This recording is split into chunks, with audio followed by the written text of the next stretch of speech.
It's time for Twit This Week in Tech. We have a huge show for you. Christina Warren is here from Gizmodo.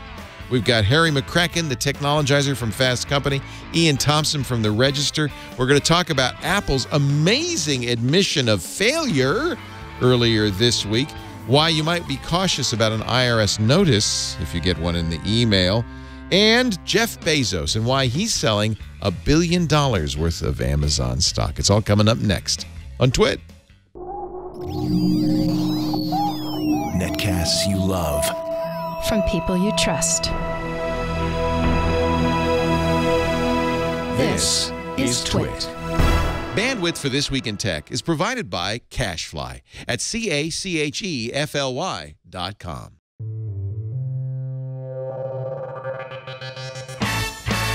This is Twit This Week in Tech, episode 609, recorded Sunday, April 9th, 2017.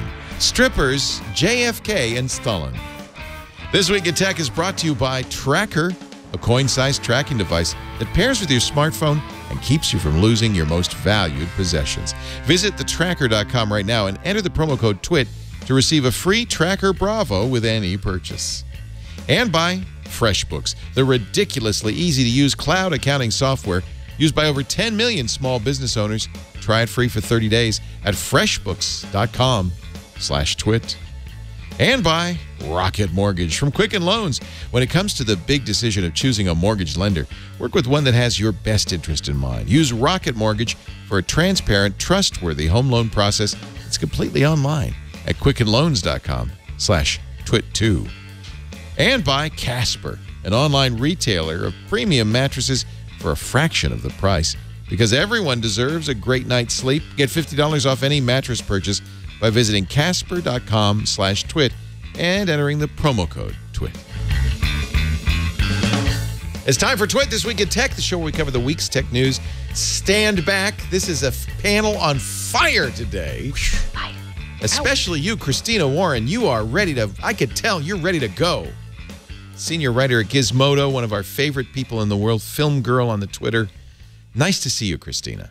Great to be here. Thanks for having me. Anything new in your life? You know what? Just same old, I think. Okay. If anything comes to you, let me know. I will. Also here, from theregister.co.uk, love him, Iain Thomson.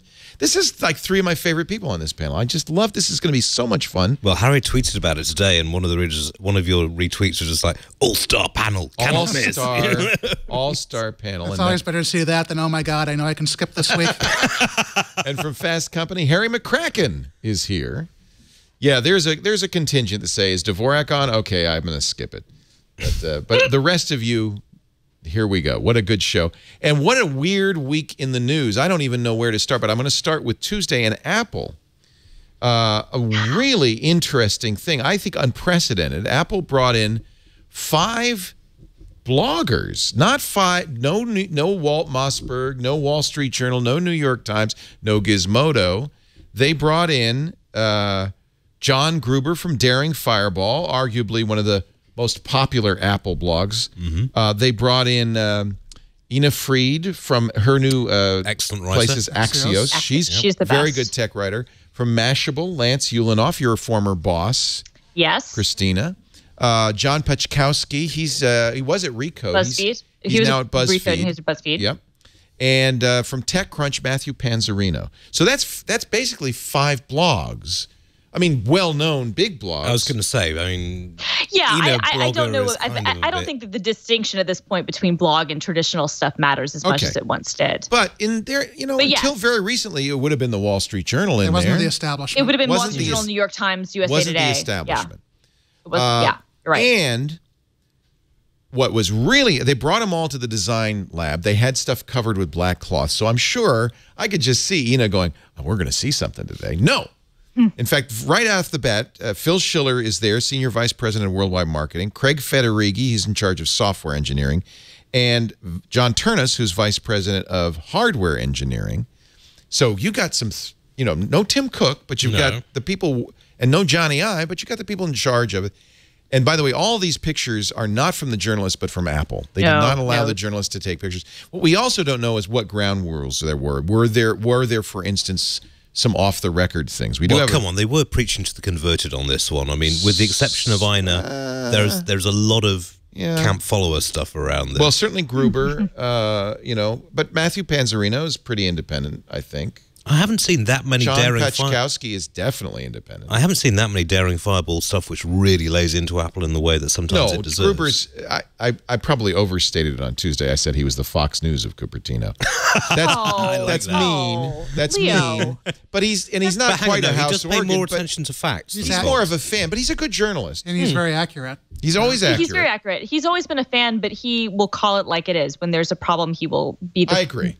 He will admit that there's a problem, which is probably why they chose him, because he's been, and I would say of the five, he's been the most outwardly critical of the professional Mac strategy. Well, get ready, because that's what this was about. And the unprecedented part, besides, well, it's all unprecedented, was the very first thing they say is, we blew it. The trash can Mac, the Mac Pro, the one, that lots of people, including myself, bought for $3,000 3 years ago, never updated. The quote update that they announced was, well, we're just going to make the high end version the low end version. We're in effect cutting $1,000 off the high end version. They said we blew it. It wasn't designed in a way that we can upgrade it. Now, of course, Phil Schiller starts with, oh, the Mac is doing really well. We're really proud. Blah blah blah blah blah. But really, I think the takeaway is when we designed. Remember he was the guy who said, can't innovate my ass. Look at this. Yeah, didn't he eat those words over social media over the following week? I mean, it was just, he was trying, I don't know if we can say this on air, but trying to polish a turd is a very English expression, which is just... And actually, it was quite highly polished, that particular Oh, turd. yes, they put a lot of elbow work into it, but it didn't work, did it? Which is why they've now had to say... guys, sorry, didn't quite work out this time, but trust us, we'll get it right next time. And by the way, this is something new that we've got now from Matthew, the transcript of this. So we have the full transcript, which is nice. But I think the most important statement was when we designed the Mac Pro, the trash can Mac, we thought that the future was going to have dual graphics cards, for instance. We didn't make it in such a way that we could reasonably upgrade it for pros. So they didn't see USB-C coming. Yeah, is what I took out of that. I mean, they didn't explicitly talk about that, but the big thing that I took from that was that when they designed it, they were thinking that the GPU would be the most important part, and that Thunderbolt 2 would be the new bus, and they didn't foresee that in a matter of 4 years or whatever that the next big I/O advancement would be coming through USB-C. Which is funny because Apple was part of the team that developed USB-C. Right. Yeah. Certainly somebody on the campus knew all about USB-C. And for Macs, they seem to love USB-C. So, the Mac team has USB-C everywhere now. But anyway. But this is a fundamental problem that Apple's got with buses, in that it can't decide what connection technology it wants to use for the last couple of years. And as a result, we've now got users left with 17 different dongles they've got to carry around in a bag with them just to make the bloody things work. Craig Federighi says, this is a quote, I think it's fair to say part of why we're talking today is that the Mac Pro, the current vintage we introduced, he doesn't call it the trash can Mac, we wanted to do something bold and different. In retrospect, it didn't well suit some of the people we were trying to reach. It's good for some. It's an amazingly quiet machine. No one cares. When that's your It's a beautiful machine. No one cares. It's under the desk. But it does not address the full range of customers we want to reach with the Mac Pro. Turnus says one of the foundations was dual GPU and for certain blah, blah, blah. But the way the system, this is the key, the way the system is architected, it just doesn't lend itself to significant reconfiguration for somebody who might want a different combination of GPUs. That's when we realized we had to take a step back and completely re-architect what we're doing and build something that enables us to do those quick, regular updates, keep it current, keep it state-of-the-art. Now, at that point, they said, we are working on a new Mac Pro. It will not be available this year. They didn't say when it'll be available, and I saw a story repeated by Mac Rumors from a blog that said he'd talked to a number of people, and it may not be till 2019. The reason he thinks that is his people told him, and the Apple people told him, that they started working on the new design a few weeks ago.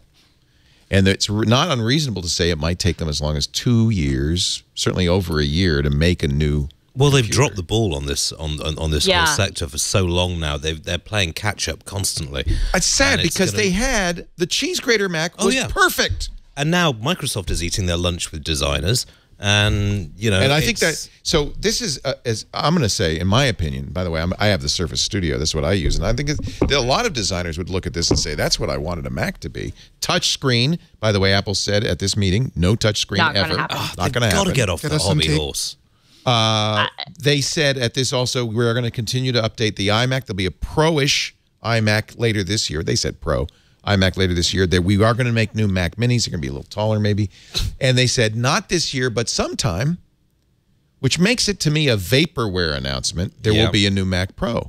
Trust us on this one. It'll be coming soon. It seems to me this is to staunch the bleeding of people. They're hoping that pros listening, and I don't know why a pro would do this, would say, "Well, all right, I guess I won't make the shift to Windows this year, and I'll survive till the next Mac Pro comes out."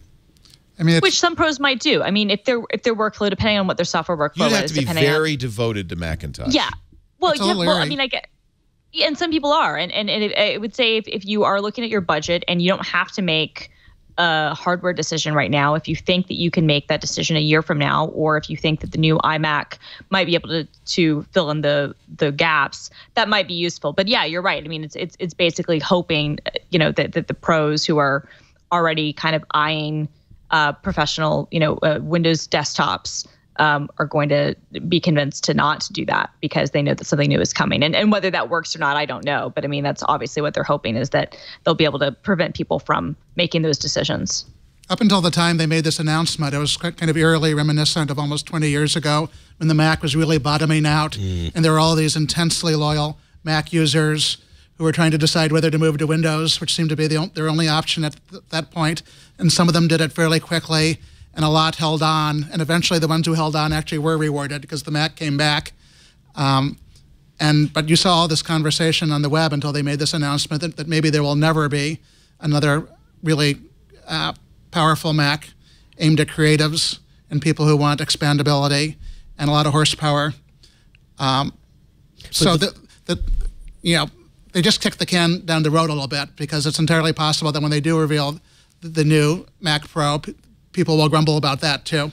But I mean, the Mac came back because Steve Jobs came back and he actually had the balls to sit down to Ive and others and say, look, this is how it needs to be done. He did the famous quadrant. He said there's pro and consumer, there's desktop and mobile. We're going to make 4 products, one in each quadrant. This is a very different Apple. This is not Steve Jobs' Apple. This is for Apple to say we screwed up with our top-of-the-line product, and we haven't updated it in 3 years, and we're never going to update it. This is Thomas Holwerda writing in OS News, and I don't know how connected Thomas is. He's saying do you think he's maybe I don't think he's making it up, but he says I don't think he's making it up. I just don't think his sources are as good as maybe they seem not. to be. But he says, and so maybe he's very smart. We'll take I with just a don't grain. know how good his sources We'll take with a grain of salt, 2019. Although I will point out, if Apple thought it would come out in 2018, they would say 2018. All they said was not this year. Well, they'd rather pleasantly surprise people than have it snap and disappoint them. Or they'd rather keep these people strung along as long as possible. He says, what made Apple do a 180? Well, this is what his sources tell him. After the announcement of the new MacBook Pro with Touch Bar, orders for the refurbished old MacBook Pros supposedly went through the roof. And by the way, I did that. I had a Touch Bar, hate the Touch Bar. Sure. Ended up trading it in for the Touch Bar less the function key lower-end model, which I'm in love with, which is a great classic Macintosh laptop. But he said, and after the initial batch of reviews came out, they shot up even higher, the refurbished orders. This response to the new MacBook Pro with Touch Bar took Apple completely by surprise.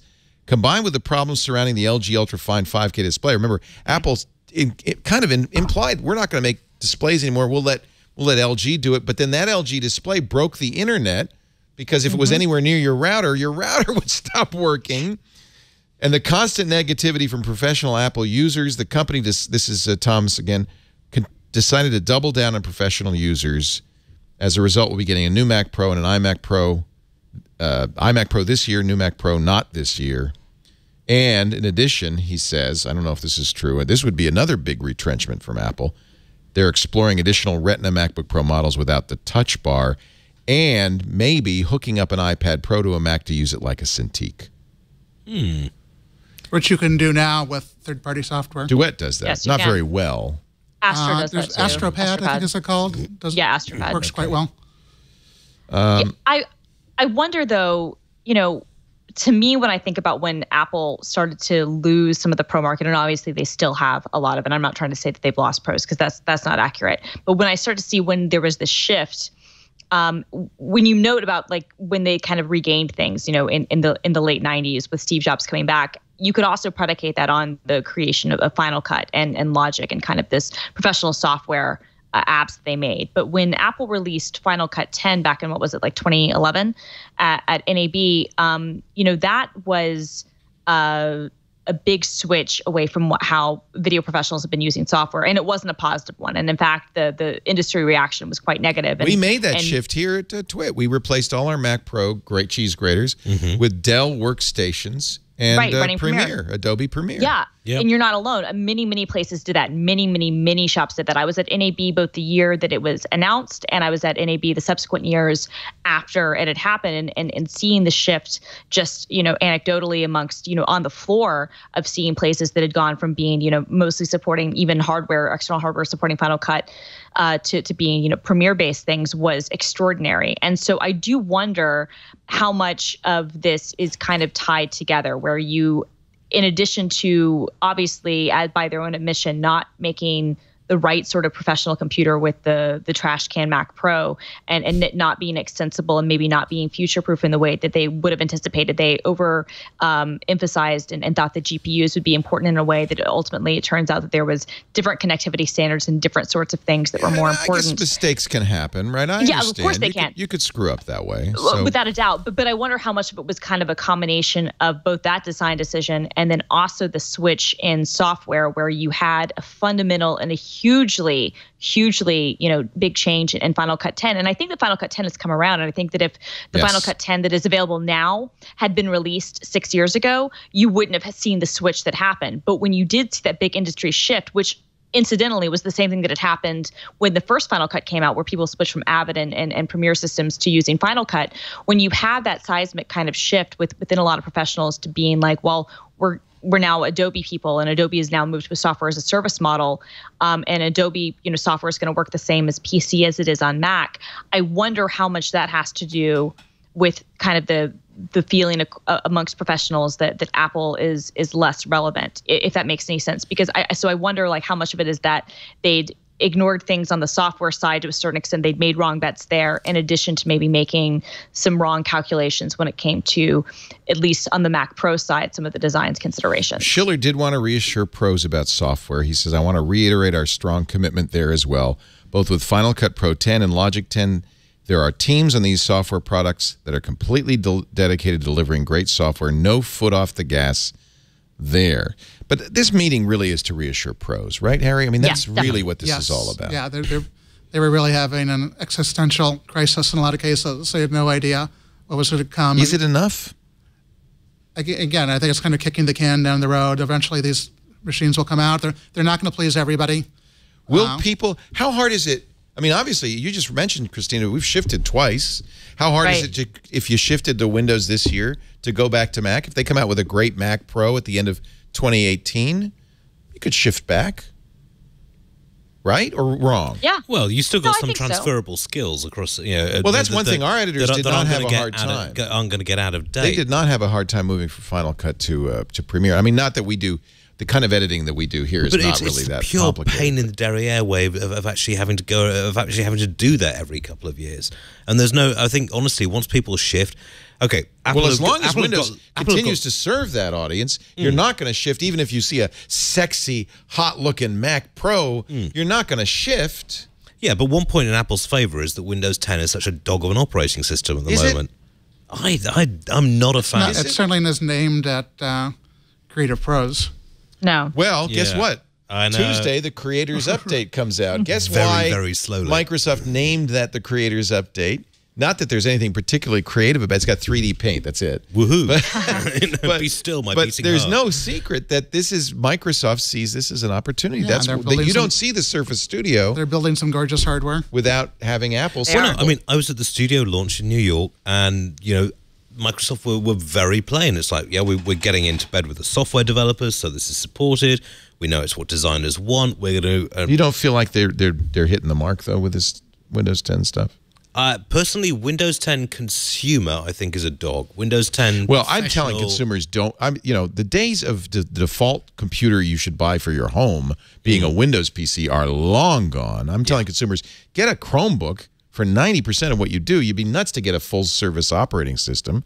And even if you do, there's no particularly compelling reason to prefer Windows over Mac over Linux. Chromebooks have a couple of key weaknesses. They're lousy gaming PCs. Gaming is the only reason to get and Windows. They have a 5-year lifespan. So, And you can't print with them. sorry, you can't. What? Sorry. Oh, you can print. Printing. You actually can print great because you use yeah, Google printing- Print. pretty All the much modern I mean- printers will print just fine with a Mac, with a Chromebook. I still have issues. Well, okay, you can't scan with them. All right, you can print with them. You can't Or scan maybe you with them. can't scan. I don't know. You cannot. Yeah, scanning is definitely an issue. So I have an Epson printer that scans to Google Cloud, which actually is usually what I want because if I'm scanning, it's because I'm going to share a document with somebody usually. So I scan it to Google Cloud and then I have access to it. And I don't, I can use a Chromebook 90% of what I do. No, I mean, this is my travel machine and my you're my, using my a sort Pixel. of- my sit-at-home machine. Harry's using an iPad.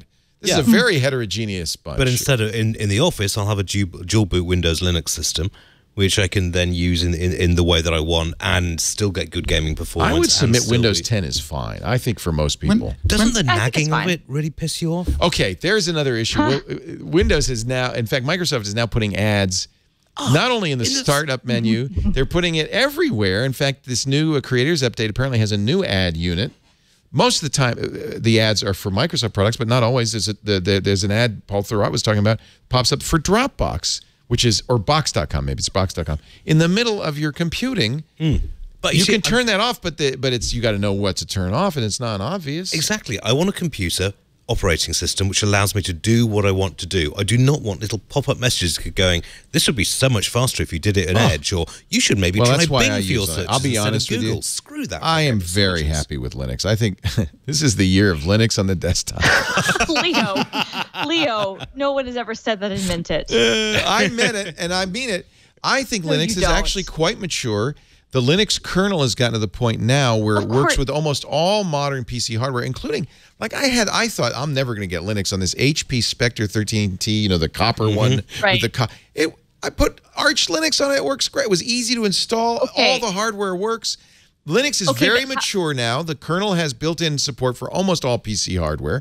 The You're not desktops are wrong. elegant. What's missing is Adobe.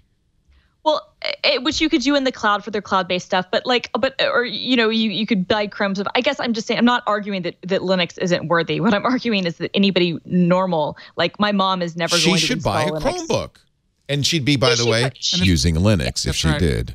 Well, of course, she'd be using a variation of Ubuntu, but I mean, in terms of we're saying Linux on the desktop, we don't mean a Chrome. We But don't your mean mom Chrome. and somebody like your mom should buy a Chromebook. I mean, what is mom doing that she would need a desktop operating system? My mum plays bridge with complete strangers online, which she would that on find Chromebook. difficult. I mean, Well, it depends what protocol. If it's using Flash, you're right. But she's also spent 2 years learning how to use Windows 7 with frequent support calls. I on feel my for dad. her. Hello, Mum. You're Do you know fine." how many calls I get on the radio show? I got a call today.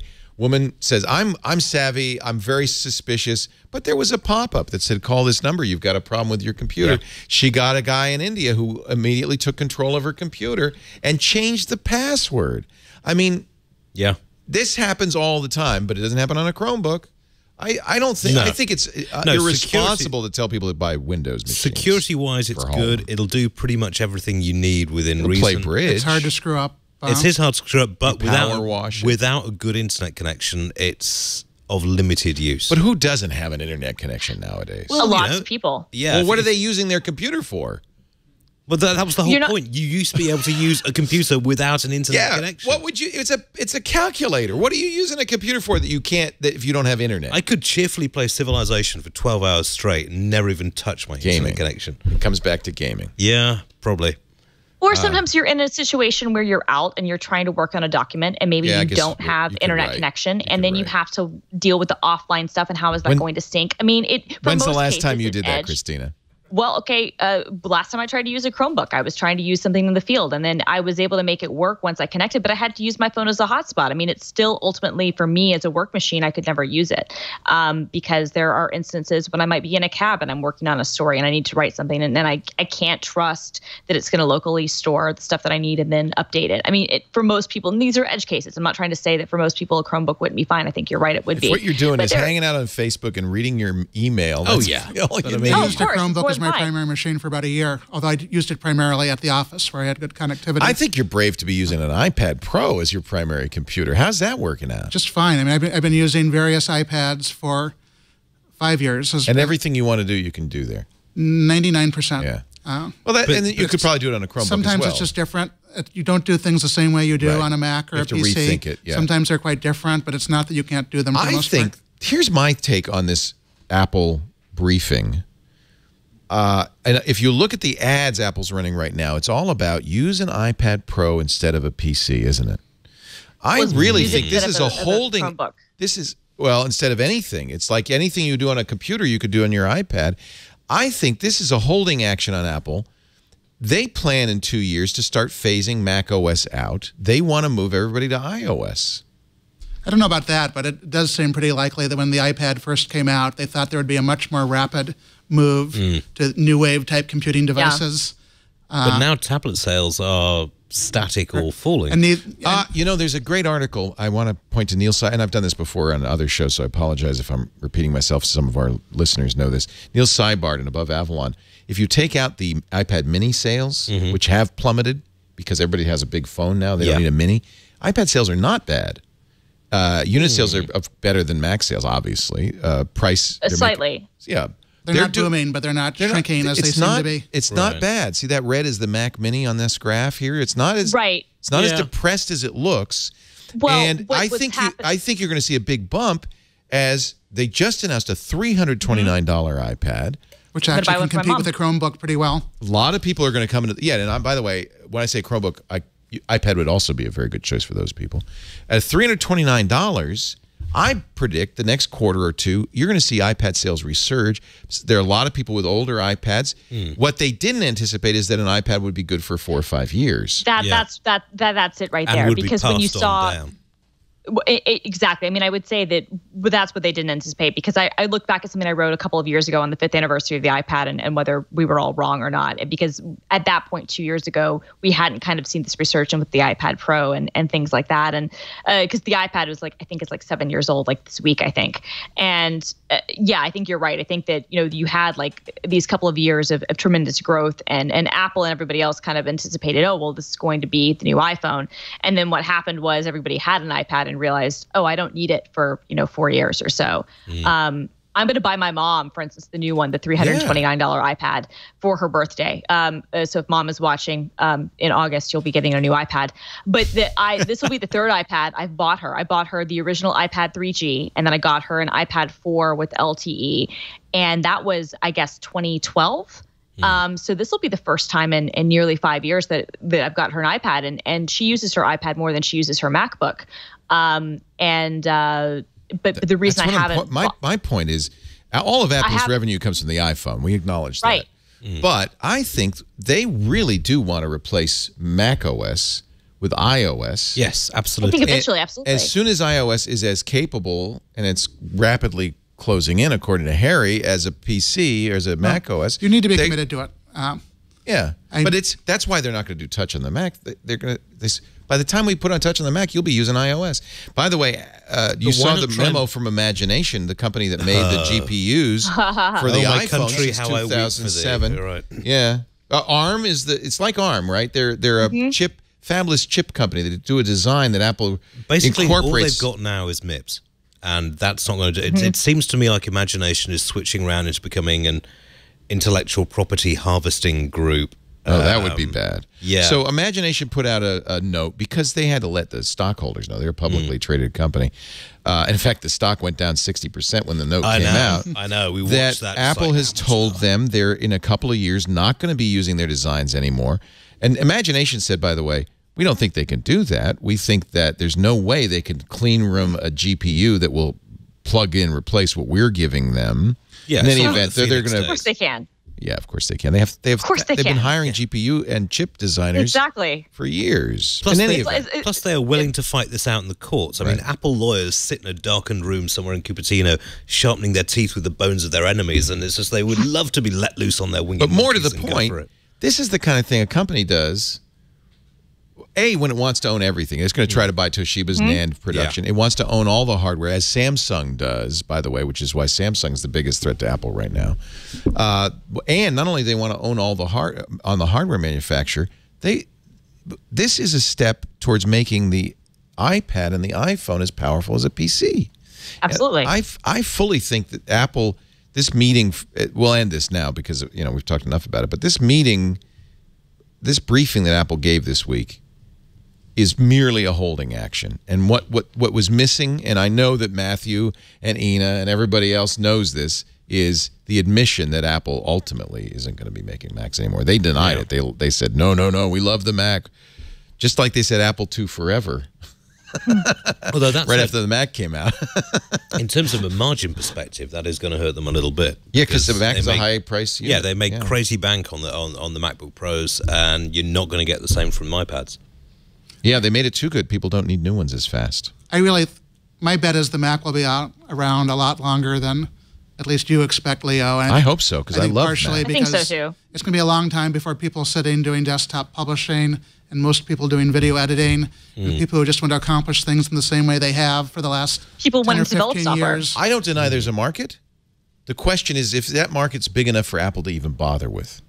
Well, how do you build iPad apps if you don't? I mean, honestly, and until you have Xcode running on iOS, which we're a ways away from, then then you can't. Are we way away from that?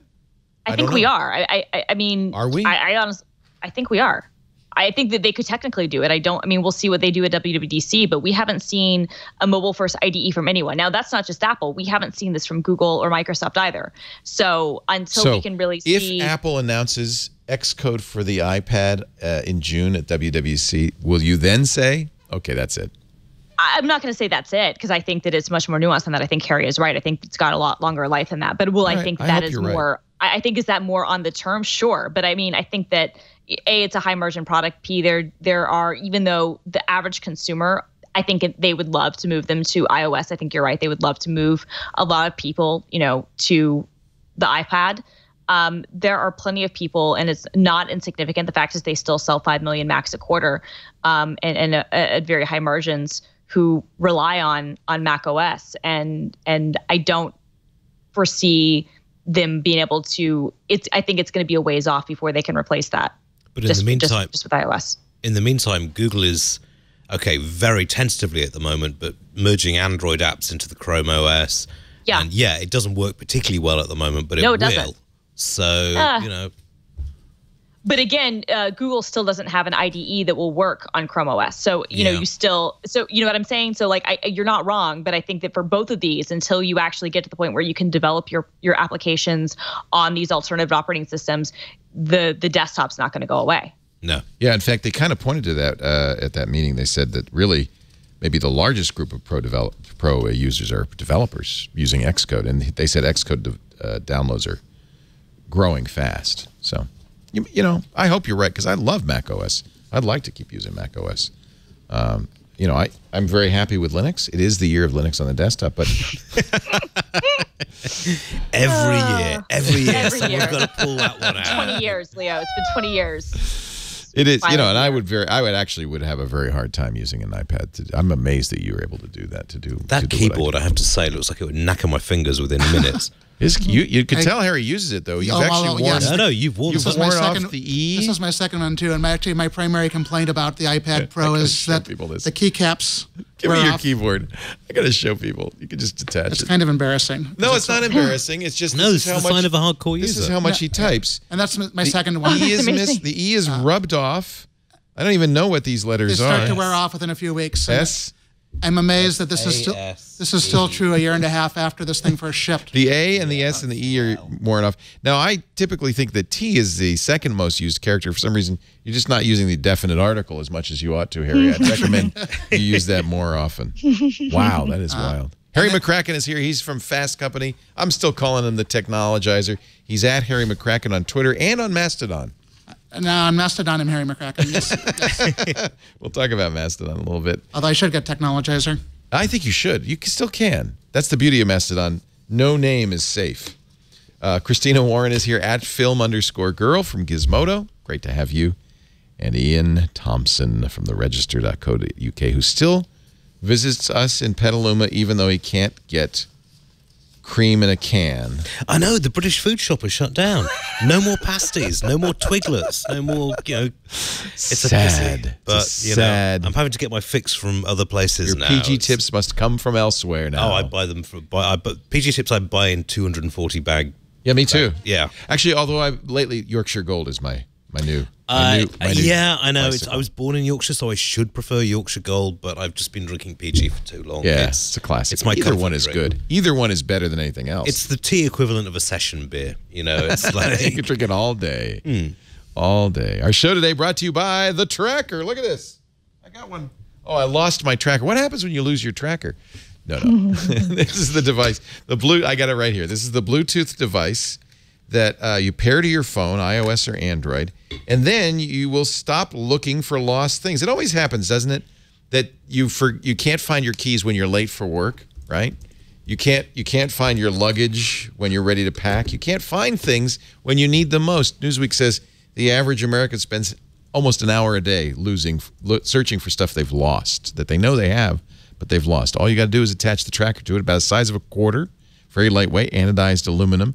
This is using Bluetooth LE to pair to your phone. Your phone's got the GPS, the tracker's got the Bluetooth. You can set up separation alerts, so if you leave your device, whatever the tracker's attached to, let's say it's your keys. If you leave your keys behind, your phone howls. You leave your phone behind, your tracker howls. There's even a button on the tracker you can press that makes your phone scream even if it's silenced. So, and by the way, they've got this great distance indicator on the tracker app, so you can get warmer, colder. You can actually, you'll know if you're getting closer to your item. I love that.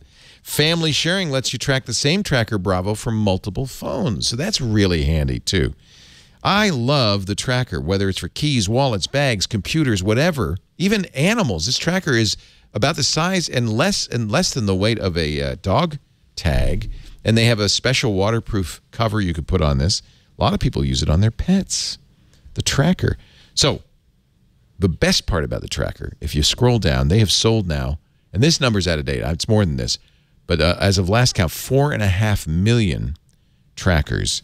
That means it has the largest crowd GPS network in the world. That's people all over the world that are using the tracker software. If you lose your keys and your keys get hijacked and end up in Dubai, somebody using the tracker software in Dubai, when they wander by your keys, their software is going to go, I see Leo's keys, and is going to send a message to me, and I'm going to see on my phone, hey, your keys were last seen in Dubai. That is awesome. That is awesome.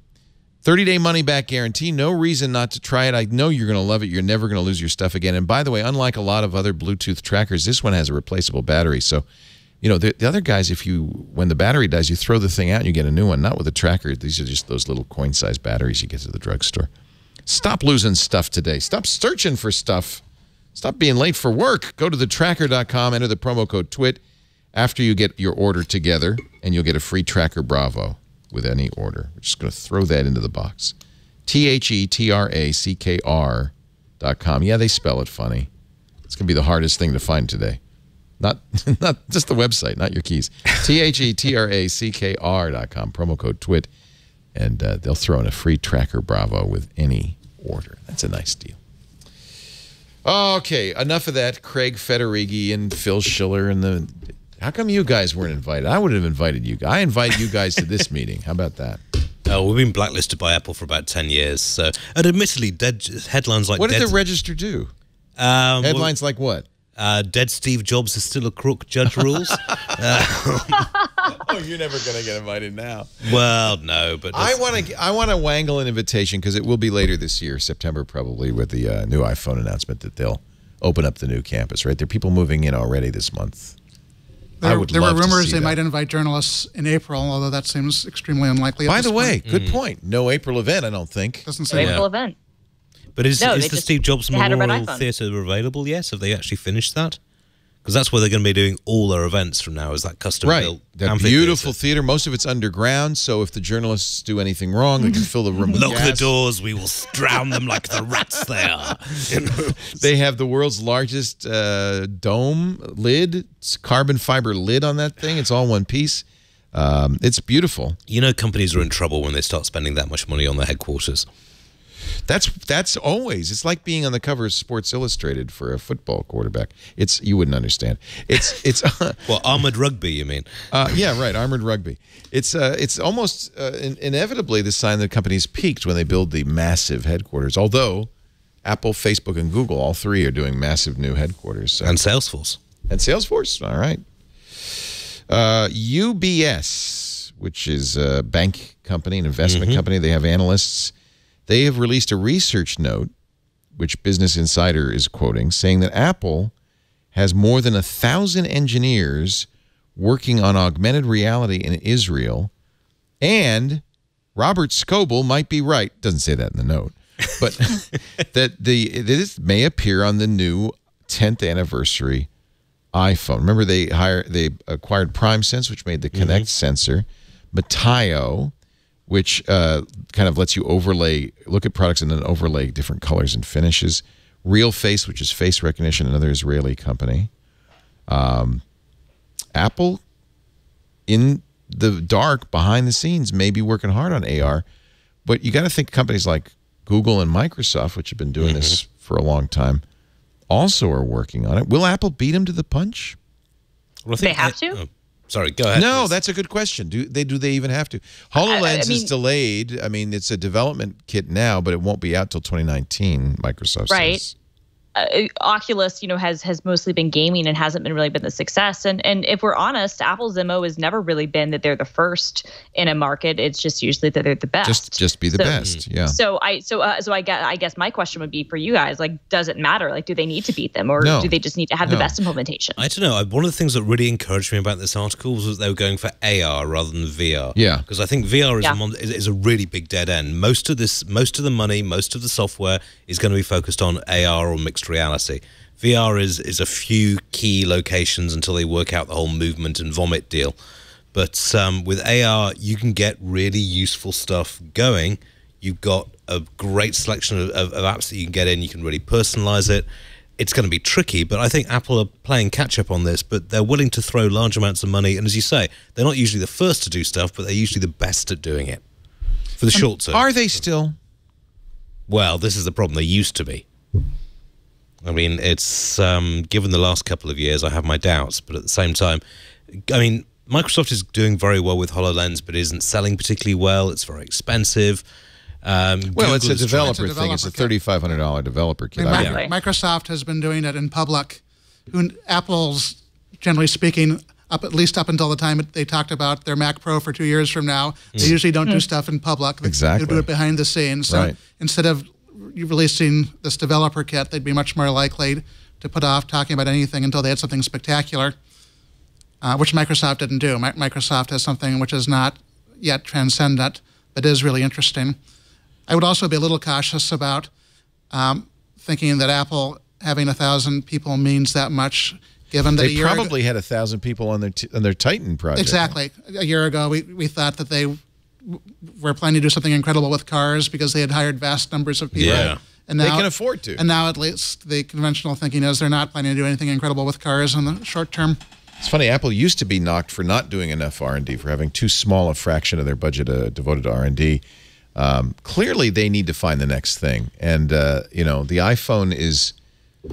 It's hard to think of what you would do to make not just iPhone, better phone, period. They've been scooped a little bit. Samsung Galaxy S8 and the LG G6 are bezel-less. I think Apple will do bezel-less. All phones in the future will be bezel-less. We can do that now.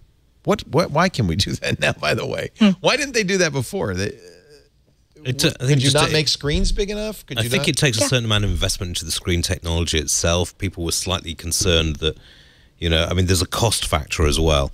I'm excited because I ordered an S8, which is a 5.7-inch screen, and it's roughly the same size as the iPhone 7 Plus, which is a 5.5-inch screen. It's a little smaller, I think, in some ways, a little bigger in others. But yeah, you're right. Because it's tall.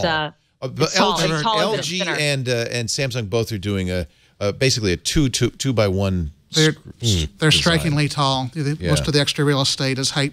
Which is kind of weird. It actually works. I think people will get used to it very quickly, but right now it's very striking. You're getting this very tall display. The desire is, I mean, and some people even say the 7 Plus is too wide, is to one-handed operation, right? So if it's a little narrower. And both of the Galaxies fit very well in the hand. Have you played with them? Did you go to New York? I didn't go to New York, but I wrote about them. Nice. And it got a little bit of hands-on time with both of them. Yeah. So I'm excited. I ordered one. I won't get it till a week from Friday. But I'm excited. I think this might be a very, very nice.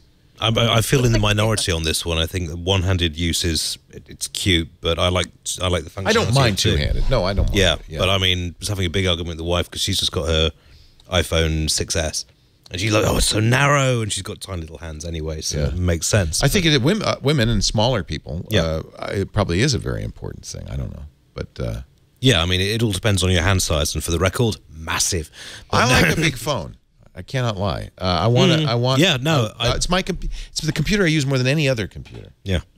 So anyway, good. Well, so what did you only had a little time with it? I went to Samsung's briefing, so I got 15 or 20 minutes of time.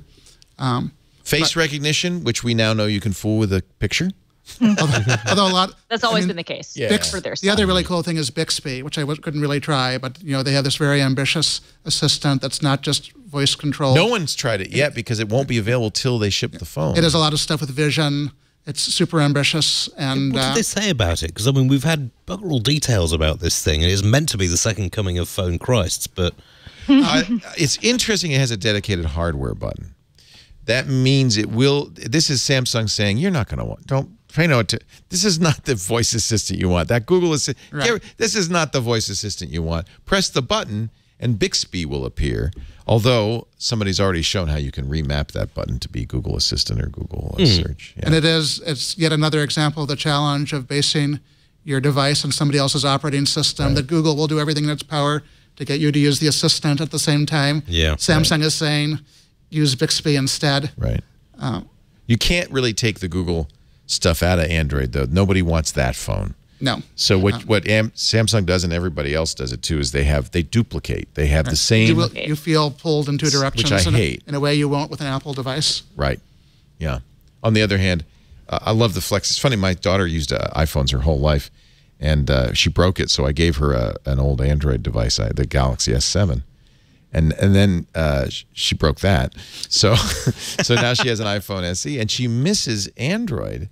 She says, I could do so much more. I know, it surprised me. I didn't expect that at all. She didn't miss the blue bubbles because, like, when I talk to people, like, honestly, it's leaving the iMessage thing. And, like, I'll own this. I'm a terrible classist when it comes to this. But if I'm texting with someone and, like, it goes from, like, blue to green. Yeah, I'm totally like, Sarah, one of my very good friends, Sarah, is a green bubble person. And every single time I'm like, your husband is a doctor. What are you doing? I do have to say, messages, the only thing missing from messages is cross-platform. You can use messages on the desktop. That's key for me. You can do all these great, stickers and animated GIFs and the fireworks and all that stuff. And I would love to see this on a cross-platform but Apple will never do this. But if there were an Android version of messages, done, right? So it's interesting. Apple's never going to do that, and Google seems to not understand what messaging is at all, and can't come up with anything on that. No, they can't come up with things, Leo. They just have 6 different apps for it, and then they keep giving us a new one every 6 months. That's all. But they absolutely can. They just keep giving us something new. They're pushing this new rich communication services, RCS, over MMS and SMS. They're hoping the carriers will adopt it. Overseas, some have. But at just a time when everyone with half a brain is moving to Signal. You know, Exactly. Just Or like, WhatsApp, exactly. They've mucked around with messaging for the last 2 years. It's been driving the users insane. Nobody likes the system they've got set up, and now we're all getting smart to the fact that, hang on, you know, actually there now are we've all other moved apps this other out thing, there. and they're like, we got it. In a way, Google's opened the door to that because Android will let you use Signal as your SMS app. Indeed. Yeah. So it won't send an encrypted SMS, but you still only have to use one app. You can put it in your dock and use it all the time. Yeah, but with certain, I mean, using... If I'm a Google Fi user, which means all my messages come through Hangouts anyway, so I have to use Hangouts, which now they're like deprecating. seems to be rapid. Well, I don't, they're not deprecating it. They're moving it to the business side. So it's designed for G Suite users more than, But isn't that deprecating it for the consumer ultimately? Yes. I mean, Yes. ultimately, It's it crazy. is deprecating it. And messaging is one of the most important and apps Google out Assistant won't do SMS and never has, and it should. If you allo their Google Assistant Messenger, if it did SMS, they'd be done. I don't understand what's wrong with them. Anyway, don't get me started. One thing Google is doing right, and I'm very impressed with, is YouTube. YouTube just topped 1 billion hours of video a day. That means it's well on its way to beating television viewing. And now, look at here's the graph from the Wall Street Journal. TV is fairly flat. The red line. And the thing is, millennials, people under, say, 25, don't even watch TV. I look at my son. It's all YouTube, baby. Yeah. So Google released this week. We knew about it for a while, but it's out now. YouTube TV, and OMG. You can use it, Christina, because you're in New York. I can use it here. Yeah, I reviewed it. I bought it. I don't even need it. I have a cable subscription. We get a month free. I have the 1 month or whatever. Yeah. I did the 1 month trial. I tell you, I may end up keeping it for a couple of reasons. First of all, it is limited. I mean, these are the live channels in San Francisco are the locals. So I have Fox, CBS, NBC, ABC, and CW. You've got a lot of sports, ESPN 1 and 2, the SEC, the ESPNU, ESPN News. Here in the Bay Area, Fox Sports 1 and 2. NBC Sports Network, we've got Sports Bay Area. That's where you'll see the Giants baseball. Sports California. There's a lot of sports. There is an awful lot of sports. BTN Sports. But they have 2 of the news, not 3. They have Fox and MSNBC. They don't have CNN. No, they don't have any of the CNN. That's a Viacom issue, right? They don't have Nickelodeon it's either. a Turner issue. Viacom. They don't have Viacom or any of the Time Warner. And it's a huge problem.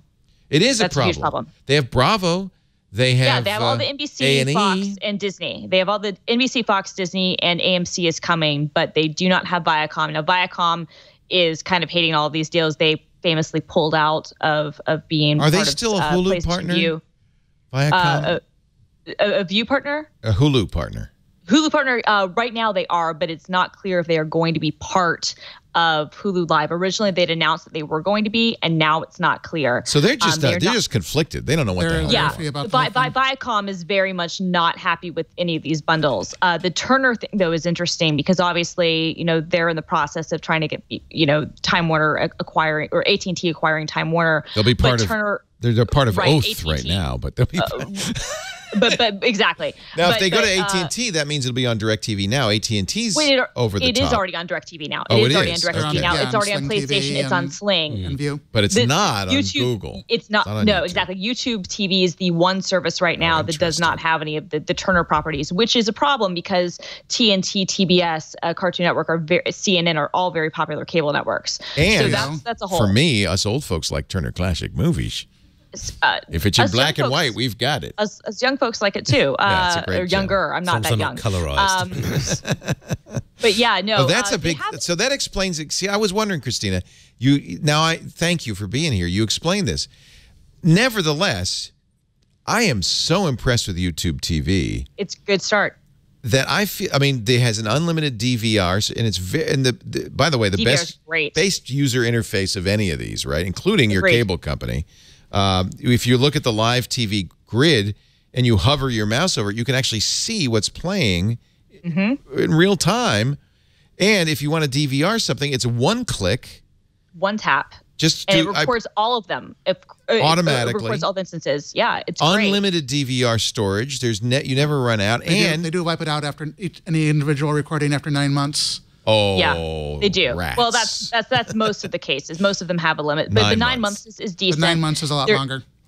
Yes, it is. And there's 6 user profiles that you can have in your family, and then up to 3 consecutive streams at once, concurrent streams at once. 3 streams at once is actually really good. I think PlayStation View will technically let you do 5, but a lot of times they will limit what types of devices you can use. DirecTV lets you do 2. Sling, I think, maybe lets you do 2. It depends.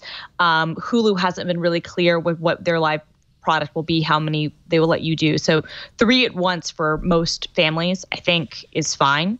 And then 6 profiles is really good. Yeah, you're right, Harry. Only 9 months on the DVR, but that, I think for most shows that's fine. And I have to say, better than most. And I honestly think the way their DVR is set up right now, it'll record all of your. So if you have a show like if you want to record, Bob's Burgers, it'll record not just when Bob's Burgers is airing on Fox, but also if it were airing in syndication on one of your local channels. So it'll do all those instances.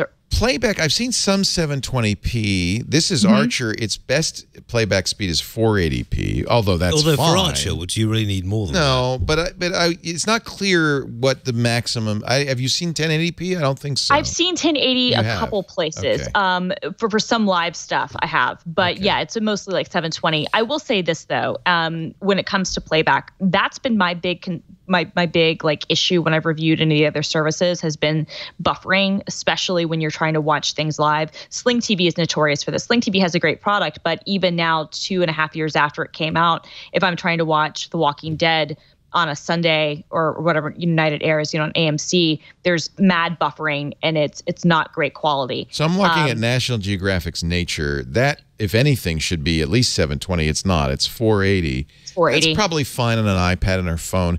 In fact, the reason I might consider keeping this is more for the mobile than because I have TV at home. Especially right now. Right now, it's not great on TV.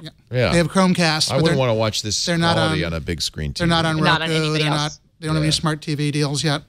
So that's interesting. So it's on Amazon, it's on iOS and Android, but you're saying that it's not. If I have YouTube, the YouTube app on my Roku, that's not going to have YouTube. Does not work.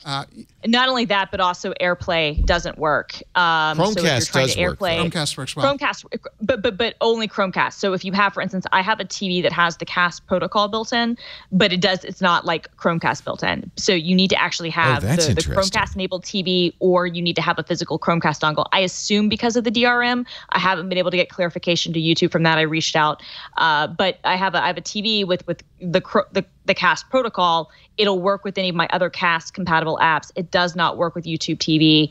And that's a huge problem because right now that means the only way you can watch it on the big screen is either to connect a computer to your TV physically or to have a Chromecast. And that puts them at a disadvantage because the competitors, Sling, View, DirecTV Now, all have apps at least on the other platforms, at least on Roku, or at least will support AirPlay.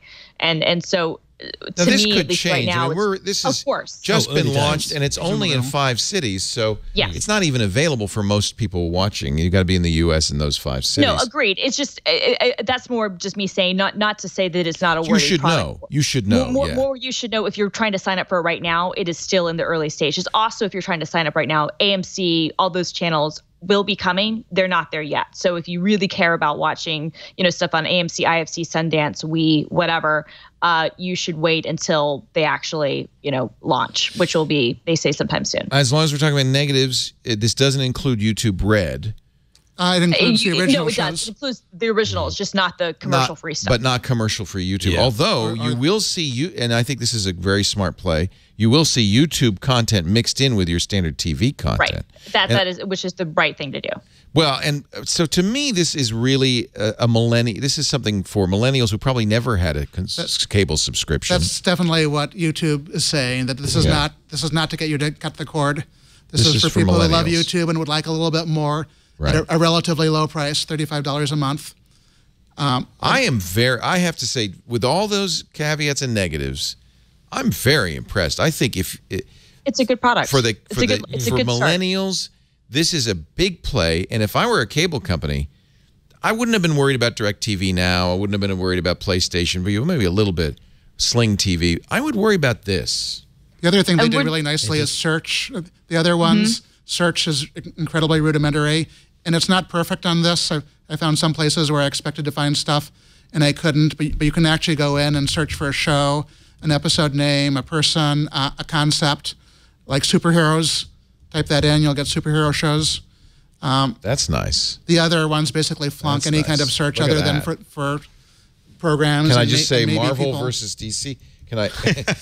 I only want Marvel super. Yeah, there's Marvel. Yeah, can I say DC? I wonder if there's only one, and it's in Washington D.C. Oh, there we go. Yeah, no, Legends. I was gonna say they'll have the Flash. They have some of the DC shows. It's not perfect any of the yet, stuff on but CW. That's impressive. But that's it's way ahead of anybody else. This is what. Yes, and this is where the other over-the-top solutions are really falling down. This is a clean interface. It's easy to use, and it's going to, I think, really appeal to people who are younger people watching YouTube all the time. I mean, they've been carrying YouTube for so long. It's been such a cash suck out of the company. But now they actually seem to, in the last year, 18 months, they seem to have really worked out, yeah, okay, we can make some serious bank on this and get the next generation of people who grew up watching stuff on their computer rather than on their TV. Yeah. I'm pretty darn excited about this. It's a good product. Harry, did you get to see the Hulu live preview? I know that's the one that I don't have any hands-on experience with. Yet. Okay, I got to see it was staged. It was a demo, but I got to see a staged demo at CES, and I have to say that is probably of all of them the most impressive one if they can bring it to market the way that I saw it. I think the Hulu model is the best one I've seen. Tell us about that model. What is the model? So it's very similar to what you see with YouTube TV. The difference is that it's kind of this perfect combination between on-demand programming of Hulu. So, the big advantage of Hulu, I think, is that they have this huge catalog of shows, both originals and older content. And it's the merger of that and live TV. And so the one thing that I would say— That is a huge advantage. And so the one thing I would say that YouTube TV doesn't have as much, and I think YouTube TV is a great start. The one thing I would say is that you have some of the legacy content that might be available, depending on licensing deals, through Fox or NBC or whatever, where you can watch older shows, but you don't have this whole catalog of other shows and stuff that Hulu has. And I think that for a lot of millennials and for a lot of TV viewers, it's when you want kind of a holistic television experience, you are intrigued by having the live stuff, especially with sports. But a lot of stuff comes down to original content or just the fact that I want to binge watch Buffy the Vampire Slayer. Right. And I want to watch those other things. And so I think that if Hulu can bring to market what I was shown at CES, to me, is the most compelling I've seen. But I think that of the ones that are on the market right now, I think that YouTube TV is a really, really good first effort. When is Hulu TV coming? They say later this year. I don't have any inside information on this. My gut tells me that we should expect some sort of announcement, in May at the new fronts. But who knows? I mean, all they told me when I spoke to them in January was later this year. And I tried to push. I tried to say, well, does that mean like September? Does that mean earlier? And they made it seem like it would be earlier than fall. But I don't know. The fact that Comcast is doing the Xfinity mobile service, that Verizon is rumored to be doing their online-only service. Now that you have YouTube TV, you have all these others, it would obviously behoove them to move sooner rather than later, but who knows? Yeah, and, you could probably get away with a few more months. I mean, I think this is going to shake. This hasn't shaken out yet. It's pretty clear, though. We are moving very quickly now. Much more quickly than we first thought. Yeah, toward an over-the-top internet IPTV only world.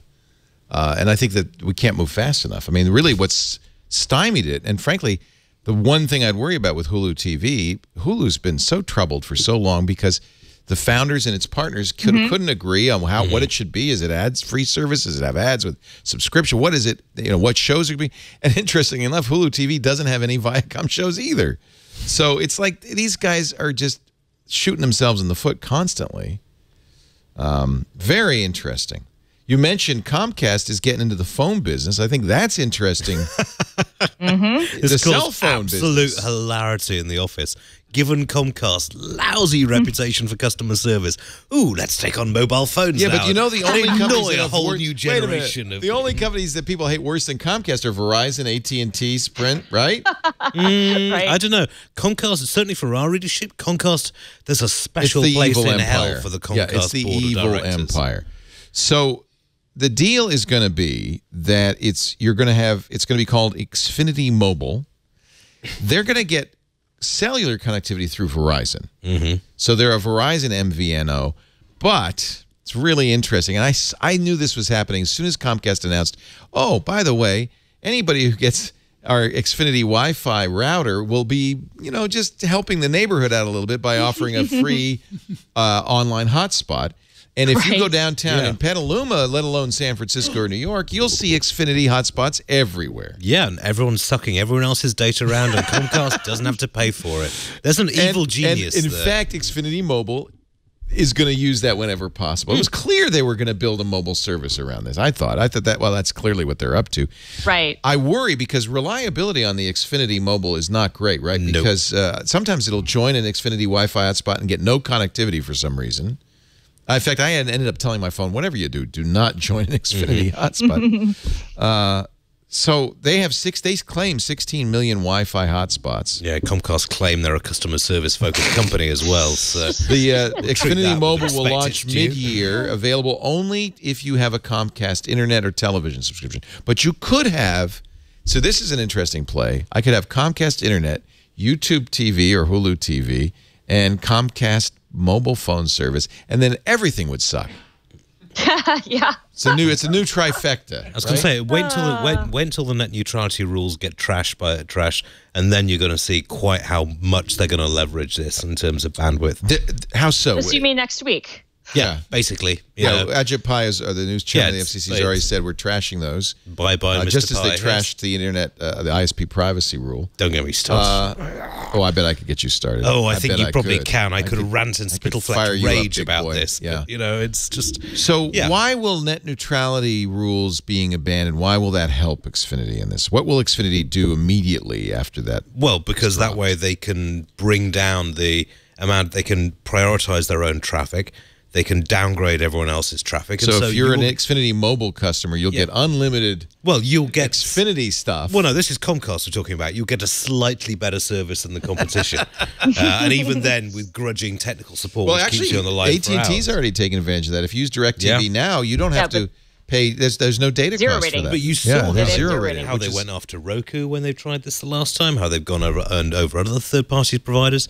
And you're right, Christina, once those rules go out the window this week, then basically a lot of Americans are going to discover, hang on, things weren't so bad after all. I don't think this is a very compelling service. Besides the problem with Xfinity Wi-Fi hotspots being unreliable, they're going to charge $65 a line. I know.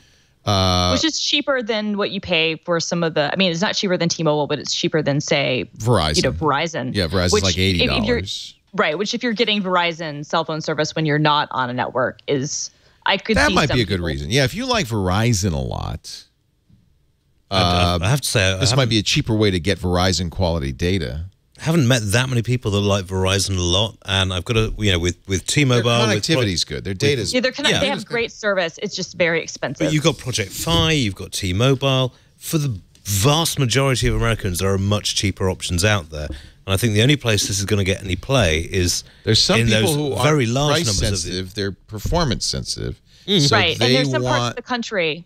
I mean, a lot of people are willing to pay $20 more a month for very good data connectivity. I would. And yeah. I would just say too. I mean, I obviously live in New York, and I spend a lot of time on the coast, so I'm in a unique position where most And of where I Verizon can get- is a New York Verizon's- company. Yes, but also I could get good service from AT&T or from T-Mobile, and I suppose I could even get good service from Sprint, although I wouldn't want to risk it. But there are parts of the country where I've been where genuinely you don't get good connectivity from the other places, where Verizon is just kind of, especially more rural areas, is there. So, But everybody's for bad some in the places, rural areas. There's nobody good in rural areas. yeah, I would agree with that, but I would say that that's where you still, at least in my experience, see They're better not- support they're from, not good. from AT&T and from Verizon. Right. Those two tend to still be best. Right. But why carry It's- on paying over the money for a service that you might use once or twice a year when you can just buy a pay-as-you-go SIM, take that phone with you, and transfer your calls through to it, and carry on paying the lower rate for 10 months of the year? This seems to be what AT&T and Verizon are banking on. I mean, I guess I'm not saying. I guess I'm saying that I wouldn't be the target for this. It would more be if you live in one of those areas where Comcast happens to be your ISP. Comcast happens to be your ISP. You happen to live in this area, and now you're going to get better. Like Cricket is going to be terrible, but you could get, you could pay and get your better phone service. I don't know. The funny thing is Comcast says they will not zero rate their own stuff. Yeah. Oh yeah, because they want to charge you through the nose. Because Comcast is very famous for having the gigabyte limits, Right. on how much data you can use. So yeah, they're like, no, HBO will count towards everything. Right. It seems like this is a good way for Comcast when they're signing up new people to try to sign them up not just for a triple play, but a quadruple play. It's a quadruple play. Yeah, that's exactly right. That's the only really play here. Which for them makes sense, but I mean, they could have attempted to do something that would raise more eyebrows and get more people to consider switching, and they haven't. It's just one more thing, checklist item when they're signing you up. Sprint has an unlimited data pricing of $50 a month for a line, so that's cheaper. T-Mobile's unlimited plan is $70 a month, so that's a little bit more. Verizon's AT&T, I didn't know this, is $90, but that includes HBO. Woohoo. What? It's still my beating heart. You know, this is why you need proper competition in the telecoms market. But we have 4 companies. Why is that not competition? A whole 4 companies. But that's competition. It should be enough competition. You want to go to London, get a mobile provider, you've got a choice between 7 or 8 different companies, and they're all driving the price down. And we'll probably go down by one before too long. Ian, I hate to tell you this, but this is competition because before 6 weeks ago, we didn't have any unlimited services. Right, because T-Mobile threw down the gauntlet. Yeah. Every other company said, all right, I guess we got to do this. This is what people want. For years, they said this isn't what people want. Yeah. And then Ralph, Verizon was very famous. Right. Yeah. You don't want unlimited. Why would you want that? Well, yeah, but I mean, Comcast used to do the same thing. Well, people are happy with the internet speeds they've got. They don't really want fiber. And then the minute Google Fiber starts rolling out, actually, well, some people do in limited areas, coincidentally the ones Google's going into, but, you know, and it's just shameless. I wonder what's going to happen. Father Robert's in the chat room, and he always there's the favorite T-Mobile plan for geeks, but only geeks know about it because it's on the pay-as-you-go page at the very bottom in really tiny print. But $30 a month for unlimited data, but you only get 100 minutes of phone. But we don't want to talk to anybody anyway. So that is a good deal, and it's part of the binge-on plan. I mean, so if you're really, data conscious, there are choices out there. If T-Mobile didn't exist, or if John Legere was not the CEO, we'd be way worse off than we are. I agree. Almost all of the innovation has either come from T-Mobile or been in response to T-Mobile. Absolutely. And Sprint is just trying to be more T-Mobile than T-Mobile. Yeah. Well, Sprint just now, rather than buying T-Mobile, just wants T-Mobile to buy them. Like, that's the funny thing. Like, a year ago, SoftBank was trying to buy T-Mobile, and now a year later, they're like, please buy us, please buy us. Yeah. And I really am worried about that because AT&T and Verizon are on their toes. We need the competition. Because T-Mobile and Sprint exist. And if we end up with T-Mobile Sprint, I can't imagine that's going to be as good for competition. Yeah. No, I mean, this is it. T-Mobile really shook the game up in a way that it needed to be done because they were blocked from their last takeover, and they're right. We've got two choices. We can either just hang around and try and get acquired or acquire someone else, or we can really kick some bottom in this market, and that's exactly what they did. And John Legere is the perfect person to do it because he's crazy as well. I can't say exactly how crazy is he how we say it in the States. I don't know how you say it. It's slightly less broadcastable, but yes. Let's talk about Pepsi and Kendall Jenner when we come back. But first, a word from your sponsor. If you, I want to give a plug because we have been nominated. One of our shows was nominated for a Webby Award. I think this is the first time the Webbies have done podcasts. We are nominated in the People's Choice section for a triangulation episode in which I interviewed Snowden's lawyer and Karsten Bondi's ex-roommate. So, Karsten, if we get the award, you're going to have to come up on stage with me and explain how we got that interview. Anyway, we'd appreciate your vote. If you go to twit.to/Webbies2017, you can cast your vote. You do have to log in. I think that's how they're trying to reduce the multiple vote situation. But you can do it with Facebook and Twitter as well as your own email address or a spoofed email address if you want to do that.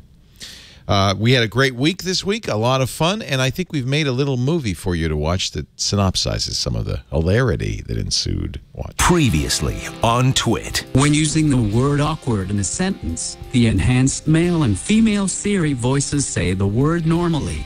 When using the word by itself, though, it's, well, awkward. This week in Google. YouTube TV was announced about a month ago, and it has launched today in 5 American cities. When Steve Jobs said, I've licked TV, it's, this is what I would have imagined Apple would have done. And Apple This is what he would have licked. I think one of the things it's going to do is finally turn phones into a legitimate and widespread medium for live TV. Mac Break Weekly. Apple has updated the Mac Pro. They had a journalist come to Cupertino and had a roundtable where they explained why this is the best they could do right now. I think that they were going one direction and realized that one direction might. So have you're been saying if you started today, it would take you to next year to come up with a redesigned Mac Pro? Yeah. I call BS. I don't buy any of this. This is trying to keep those people who are about to leave the fold in suspended animation for another year. Twit. It's like Tech TV without the overpriced cable bill. Megan Maroney has a look at the week ahead. Here's a look at the week ahead. Windows 10 Creators Edition will begin to roll out to users this week on April 11th as a free update. Also on April 11th, AMD will start shipping the Ryzen 5 desktop processors, which they will sell for less than $250. Benchmarks of the chips have already leaked online, so if you are an eager gamer or creator, you can take a look right now. And April 12th is the World Space Party, also known as Yuri's Night, named after Yuri Gagarin, the first human in space, on April 12th, 1961. Then on April 14th, the new FAA airspace restrictions against drones go into effect, officially banning them from unauthorized operations over 133 military facilities. And in the United States this week, on April 15th, it's Tax Day, which falls on a Saturday this year. As the deadline approaches, so do the scammers. Remember that the IRS will not email you asking for your Social Security number. Rest assured, they already know it. Those are just some of the stories that Jason Howell and I will be following this week on Tech News Today. Actually, I've got a great story about the IRS. Apparently, they had a system called FAFSA that was used by lots of people, millions of people, to figure out what kind of financial aid they could get for college. The IRS knew that had been compromised or was compromisable. Oh, stop it. That was compromisable in October, but they said, well, so many people use it. It's such a convenience. We're just going to keep it running for a while. What? They finally shut it down in February after they witnessed a pattern of fraudulent activity. What a shock. Actually, they shut it down in March. What a shock. And now they're emailing 100,000 people saying, yeah. So what the deal was, you could go on this site, the free application for federal student aid, and it would retrieve your tax information for you. But so hackers just said, oh, good, and just would start putting in names and get their tax records. Now get ready, because at least 100,000 people started the application, used the data retrieval tool, and didn't finish it, and the IRS thinks, maybe those were hackers. So they're alerting all of those people saying, yeah, your data might have been compromised. And what should you do? Well, you might want to check to see if somebody else claimed your refund and you know, before you did. Oh, and I imagine the IRS will cut through that red tape real quick. Like, oh, yeah, no problem. We'll give you the refund. The IRS has a record of being very, very poor at this Cavalier. Kind of yeah, and it's the logical place. It's the old quote about bank That's robbers. where the money is. Why you rob bank? Because that's where the money is. Same with the IRS. That's ridiculous. And they've had this. They've had the PIN number scandal last year. Oh, my God. I mean, they really are just playing in the dark here, going, well, it'll all be Well, the all good right. news is President Trump apparently is going to reduce their budget significantly, so they'll get better. Oh, they'll get bigly better. Bigly. Wow. So anyway, 15 million people use that system to figure out what financial aid they can get. And even though they knew it could be abused, they kept it online for an extra 6 months to make sure hackers got the opportunity they needed. It's kind of the hacker scholarship fund is what that is. So you be careful. This is a bad time of year. This is when people will take advantage of you. Our show today brought to you by FreshBooks. When it comes tax time, if you signed up, if you heard our ads a year ago and signed up for FreshBooks, you're sitting pretty. If you haven't signed up yet, you may want to think about it for next year's tax time. What is FreshBooks? It's the online, ridiculously easy to use online accounting software used now by 10 million small business owners. I was one of their first customers back in 2004. I used it because I hated invoicing. If you're a freelancer or you have to send out invoices, it's the worst thing ever. Oh. Well, and getting them paid off. But that's the problem, right? So if you don't send an invoice, it turns out, I learned, you don't get paid. Well, if you use FreshBooks, it's easy to create the invoith 30 seconds or less, and it's a professional-looking invoice. And this is the thing I like the most. On average, FreshBooks users get paid 11 days faster. You're going to get paid faster because when your client gets that invoice, there's a Pay Me button on it. You can let your clients pay online via credit card. There's no setup required. Your customer could pay straight from the invoice. It turns out clients hate paperwork as much as you do. They put off paying the bills as much as you put off sending the bills. If they can pay faster, they will. It's good for everyone. You can always see with FreshBooks dashboard which invoices have been sent, which ones have been paid, even which ones have been viewed. So no more excuses. I didn't get your invoice. Yes, you did. Yes, you did. You can send auto payment reminders. You could set automatic late fees. FreshBooks lets you track billing for time and hours, and it'll automatically put it right in the invoice. You can even set it up by specific project as well as by client. Track your time down to the minute on their app or on their website. You can manage team timesheets this way, and it is so easy. The best part, this new dashboard, they just redesigned it, tells you if you're making money or not. Something a lot of small business, I didn't know. Am I making money? When you add in all the invoices plus what I got paid, what I didn't get paid, what my expenses were, did I make money this year? You'll know. And when it comes to tax time, all the reports your accountant needs, like sales tax summary and profit and loss, are available. You don't have to be an accountant to use it, though. It's really straightforward. It's kind of like behind-the-scenes accounting. It does it all for you. It integrates with many of the apps you probably use, like Shopify and Stripe and Gusto, Acuity Scheduling, all the expensing, like Concur and Expensify. It's just sweet. Ensure a smooth tax season next year anyway. And, by the way, save, on average, 192 hours a year with FreshBooks. You could try it free right now. Freshbooks.com/twit. Just put This Week in Tech in the How Did You Hear About Us section. This Week in Tech. Freshbooks.com/twit. We thank them for their support. I didn't know about Yuri's Night. That's kind of cool to celebrate. Yeah. And we've got the March for Science on April 22nd as well. What's that, the March of Science? Scientists around the country are going to be marching to protect scientific independence. Let's protect science. I think that's a good thing. Yeah, it's got us a fair way. You're viewing this now thanks to it. So, it's I always make that point. And people say, well, technology is not science. It's applied science. Yeah. If we didn't have science, we wouldn't have technology. Exactly. Right? I mean, when the electron was discovered, it was totally useless. It didn't take a while until we worked out how to put it into electronics. And it took a little bit longer for Pepsi to make the Kendall Jenner. So, story of the week. This is your favorite story of the week? Well, why don't you tell it then? Okay, where to even start? So Pepsi thought that they had this great woke ad starring Kendall Jenner. That just backfired in the most spectacular way that an advertisement could ever backfire, I guess. In fact, we can run through the ad a little bit. Oh, yeah, it really is. It's painfully cringeworthy. I may have to bite my fist on this one. Be part of the conversation. Pepsi yeah, Blue that's everywhere. The protest. It's not. So Kendall Jenner. It starts off with the guy playing fiddle on the roof. I don't know why.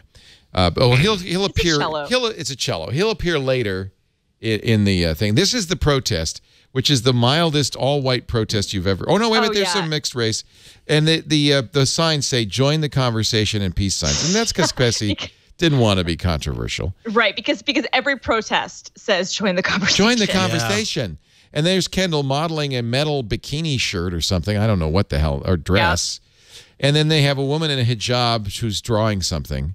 And she's a photographer. She's trying to find the perfect shot, and she suddenly then hears the process outdoors and goes, "You know what? I'm going to take photos of the protest." Ironically, so does the cellist who's been drinking Pepsi. Of course. Coincidence? I think not. Coincidence? Everyone's drinking Pepsi. Everybody is, including Kendall Jenner. So Kendall, this photographer is very upset. She just can't get the right shot. Yeah. Yep. Yeah. But now she's moved. I'm going to join the protest. Maybe I'm going to grab my camera and get this great shot. Good. And she's taking pictures. And there's the guy with the cello. Here's a drummer. We don't know why a drummer's there. Pepsi Blue. Note the Pepsi Blue on the cello case. Nice. Here's some happy people. That's a nice touch. Break dancing. You see, all the people are getting together. Multiculturalism. Joining the conversation. And all of a sudden, Kendall's made aware. Look, she hears the noises. Who is Kendall Jenner? Is she famous? Yes. Okay. She's very famous. She's famous for being famous. One of those, right? Well, she's famous because her older sister is famous. She's famous for being related to the famous. So she takes off her blonde wig. See, she takes off the wig, wipes off her lipstick, and amazingly joins not the conversation. smearing it over the side of her cheek. Yes. Yeah. They fixed that. And she now goes, I'm going to join the conversation and be part of this. And amazingly, now I've been to a lot of protests. I don't know about you guys. Yeah. I've never seen a wash tub full of Pepsi and ice. Pepsi No. for everybody. Yeah. And then all of a sudden, and here's the shot.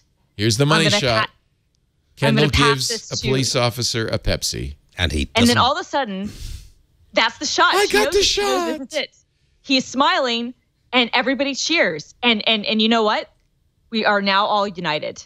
Honestly, you try that in a London protest and the Met will have you picking your teeth up off the pavement within seconds. You try that in New York, you're going to get tased. So look, first of all, there's not been a soda pop commercial ever that wasn't stupid and insipid. Right? You're dead on. Absolutely. So this is nothing new. Well, but this is a different type of stupid and insipid. How so? This is trying to, as I said, this is trying to be woke. What's amazing about this is that most of the time there's at least a little bit of self-awareness. It's a pop star, it's a model, it's I'd someone. like to teach the world to sing. Exactly. Perfect harmony. I'd like to buy the world a Coke and keep it company. Now that's an example of using kind of hippies and Earth Day to sell soda pop. Yeah, but what they were water. doing here was taking iconography from Ferguson and from a bunch of other protests. See, I'm having a hard time being offended by this ad. It's stupid, as all ads are. It's offensively stupid. Well, it's offensive to say okay, when police brutality is a very real thing, and when protesters in the United States and around the world are actually facing off and are at risk. I mean, and are getting killed. And are getting killed, exactly. When people are getting tased, when we have that iconic photograph last year of the woman in the dress who was, being handcuffed for simply walking up to the cops. When you have that sort of iconic imagery, and this is actually happening, and instead you say, well, the way we can bring us all together is to hand someone a soda, and not. To me, that's offensive on a different level, and it's not even offensive so much; it's tone deaf, and to think that this is something that would relate to a millennial audience, to relate to the Kendall Jenner's demographic, that people would be applauding this, and instead it just comes across as so tone deaf and so completely out of touch. It's so funny. Pepsi pulled it right away. They got a lot of airplay. We just they didn't. No, they initially defended it. At first, they said it was a serious right statement. Okay. And Kendall said she was proud to be part of this meaningful thing. The low point was when they didn't figure out that all the people who thought I was stupid were right. The classic tweet came from Martin Luther King's daughter, who tweeted out a picture of the police holding him back, going, "Damn, if only Dad had had a Pepsi." I mean, it was just that's the low point. Also, the low point to me was when they then finally pulled the ad. They apologized for the ad, but then they apologized to Kendall Jenner for putting her in this position, because it's really, that's what this is about. It's not about, I have to say, so my take on this, which I got a lot of heat for on Twitter, what a surprise, on Wednesday was, well, this is a stupid advertisement. If you started protesting every stupid advertisement, you'd never end. And in fact, that this is my opinion, this is a very predictable Twitter outrage protest, not a real protest, but just a bunch of people tweeting 140 characters of outrage. And why the media pays any attention to outrage on Twitter anymore is beyond me. And yeah, maybe it's stupid and dumb, but tell me a soda ad that's not stupid and dumb. It's not overtly racist. It's not overtly. Wouldn't say that. I just think it's massively distasteful. But is it massively distasteful? It's massively distasteful. Yes. I mean, if you've been on protests and you've seen the kind of violence that goes on both sides of the equation, there, the idea that getting a can of making light of a protest protest is the bad thing here. Well, it's not even. But to me, the offensive part isn't just that they're making light of the protest. It's that they're fundamentally misunderstanding what a protest is by trying to piggyback on a movement. Yeah, but I mean, it was a dopey. Resistance. No, they didn't piggyback on a movement. It said the movement was join the conversation. They didn't say. Now, if they'd had signs that say Black Lives Matter, I'd be upset. Well, they would. But the whole point of this is the only reason we are talking about protesting. The only reason this is even in the lexicon is because of the resistance. It's because of Black Lives Matter. It's because of the protests that have been happening over the last few years. That's the only reason it's even relevant to this demographic they're trying trying to go over. So to me, they are absolutely taking iconography and they're taking current events. They're trying to piggyback on those things and pretending to be woke, pretending to be, aware of what's happening. And rather than actually making a statement of any sorts that is supporting of things, they are making the most innocuous and, as every ad ever. As it ultimately has to be. And honestly, I wish more ads were called out on it. But this was a particularly egregious example. Boy, I just feel like there's so much more to be worried about in this world than that stupid Pepsi ad. Well, you're not wrong. Of course, there's more to be worried about, but that doesn't mean that when we see this sort of thing and when it's being touted and bragged about and that everybody who's involved with it is spreading, oh, look at this wonderful message of hope and unity. Well, it's not a message of hope and unity. You got it wrong. Nobody's saying, look at this wonderful message of hope. That's exactly what Pepsi said. Pepsi's saying it, but nobody at home watching this says, oh, thank God, the world's a better place now. I can go home and stop worrying. Nobody's saying that. It's a dumb freaking ad. It doesn't make me feel any better about the world than it does a dog catching Fritos on his nose. It's stupid, like all ads are. I don't understand. Okay, I'm ignorant honestly, old white man. I don't get the upset. I think one of the problems was that they actually came in, they introduced this ad and they splurged it major style on social media with this is an important statement. This is how we should mend the nation. I missed that part. Massively. If you do that, then you do deserve all the Twitter outrage you can get. That's exactly what that I understand. If they just ran it on TV and they didn't try to do a social media. Oh no, they went for social. Leo, why did they get Kendall Jenner to be part of this? Because I have no idea. See, that doesn't move me either. Okay, well, because it wouldn't move you, but she has a huge following on social media. She's hugely relevant with a certain demographic and certain audience. The fact is this was a very calculated ad, as Ian was saying, to go after a certain thing and to show us, oh, look at how evolved we are, or look at how enlightened we are. And then they got it wrong. And that's why everyone responded after their big social media push. The response was I missed that part where they were doing that. Then that's reprehensible. I don't think they're making it. Now, here's Saturday Night Live's take on this. Do you have my audio? I haven't seen this one yet. Yeah, okay. So it starts with some people with Pepsi. It starts actually with the filming of the Love March. Cut on rehearsal. Let's be ready to roll in 5. How's it going, Mr. Director? Good. I'm really excited. Yeah, well, you should be writing and directing a commercial for Pepsi. Doesn't get much bigger than that. Oh, hey, this is my sister. I got to get this real quick. Carrie, hey. Sorry, I can't super talk right now. I'm on the set of this huge Pepsi commercial I'm doing. I know, right? It was like completely my idea, and now they're doing it. It's great. Yeah, I mean, okay, so, well, it's an homage to the resistance. So there's this huge protest in the street, reminiscent of Black Lives Matter, and so everybody's marching, See, right? if there was a guy who said all that, I would be upset. And I think it's going to go bad because there's kind of like a standoff, and then Kendall Jenner walks in, and she walks up to one of the police officers, and she hands him a Pepsi. And then that Pepsi brings everybody together. I mean, isn't that like the best ad ever?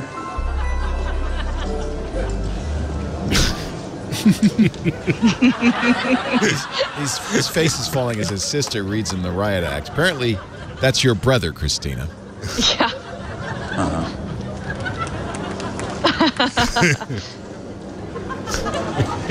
Sure, it's tone deaf. All right, guys, 3 minutes away. 3 minutes. You sure it's tone deaf, he I think maybe says? just kind of don't get it. Is Doug there? Can you put him on? Doug, you friend. What's up? Hey, I just want to run this Pepsi commercial by you that I'm doing. Make sure you're loving it as much as I am. The whole thing is sort of an homage to the resistance, Black Lives Matter. So everybody's marching, and then Kendall Jenner comes up to a police officer and gives him a Pepsi. Everybody celebrates. People of every single culture come to get...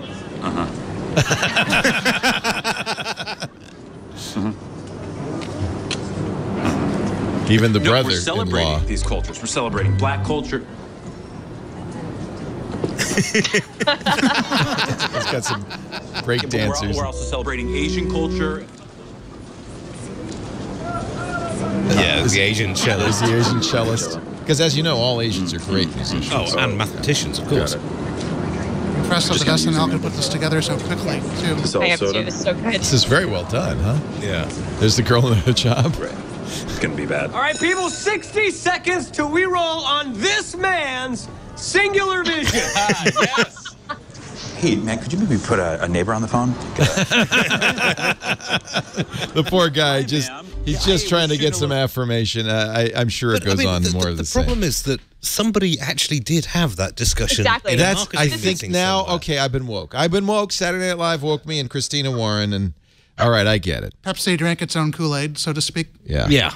Yeah. Touche. Yeah. It's so funny because I genuinely think that his first explanation in that SNL sketch when they talked about those probably things, exactly the conversation. That's exactly what happened in the meeting, and unfortunately, there wasn't anybody who was able to, on the outside, from whatever agency they used, to say, "You guys, maybe this isn't a great idea." Or okay, you want a conspiracy theory? Or they said, wait till they see this on Twitter. Just imagine the talk, the conversation. Maybe Leo will even play the ad on Twitter.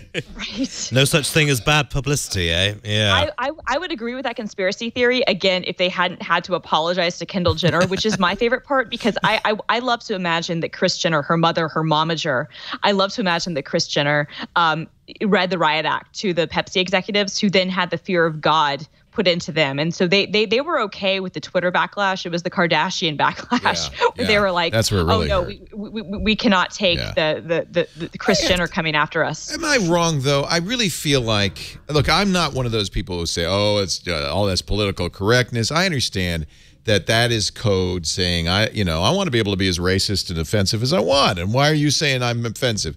So I understand that. I think you can also go too far the other way with microaggressions and Twitter outrage. And sometimes I worry that, before the show, I was celebrating Tom Lehrer's birthday, right? Oh. And he has a great song called The Vatican Rag, in which it's funny. It's as if the Vatican liturgy were set to ragtime music. It's not offensive. But immediately somebody said, "This is Palm Sunday. How dare you air that?" And I do feel like we live in a world where a lot of the stuff, and maybe, again, this is just me being an old guy. No, honestly, I get... You're old, too. You don't get to say Oh, well, thanks very much, Leah. But no, I mean, I used a metaphor in a story where I basically said Microsoft takes a service out behind the shed and shoots it.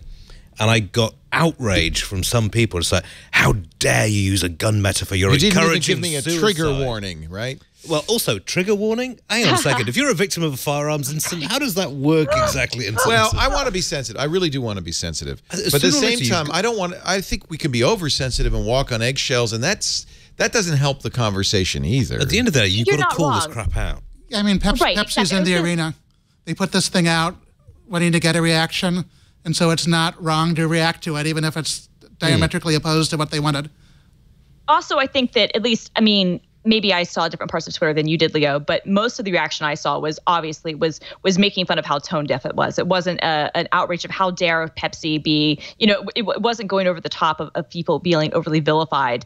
It was just acknowledgement, kind of like the SNL thing was acknowledgement of what a dumb, stupid ad this was and how completely off base this was. I didn't see a lot of serious, there were obviously some serious critiques of what was wrong with it, but most of it seemed to kind of almost be what were they thinking? And exactly. That was the reaction. My reaction and why I love this story so much, it was like, how do you ever think that this is going to be something that will play well? Like, in what universe do you think this is a good idea? Not how dare they do this, insensitive thing. It's more, I think most of the reaction was, what were they thinking? And I agree with what were they thinking.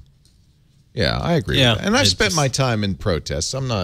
We don't apparently have the violent protests you have in the UK. Well, okay, you tend to shoot people here more than in the UK protests. But on the other hand, if going up again, it's a quick death, rather, if you get a couple of Metropolitan Police people dragging you out. I faced down the tax squad a few times. Yeah, well, when you've had, an awful lot of people die in police custody in the UK. It used to be the old joke that how many policemen does it take to break a light bulb? It's none. It fell down the stairs by itself, officer. So, we just rough our people up a bit, though, whereas over here... All right. Yeah. I'm going to take a break, and we'll do a good news segment when we come back. All right? Happy stuff. Really happy stuff. But first, let me mention Rocket Mortgage. I'm happy about Rocket Mortgage. Last time when we bought our house, it took a month to get a mortgage. And they kept coming back to us and want more documents. It drives me crazy. If you're about to buy a house or you're about to refi, you should know about Quicken Loans, the best mortgage lender in the country. I'll say that without fear of contradiction. These guys are amazing. They're awesome. Look at all those J.D. Power customer satisfaction awards. #1, year after year after year. They're also geeks. They're also very high tech. Maybe you've heard the stories about how they're rebuilding downtown Detroit, and they're bringing. It's really a neat company.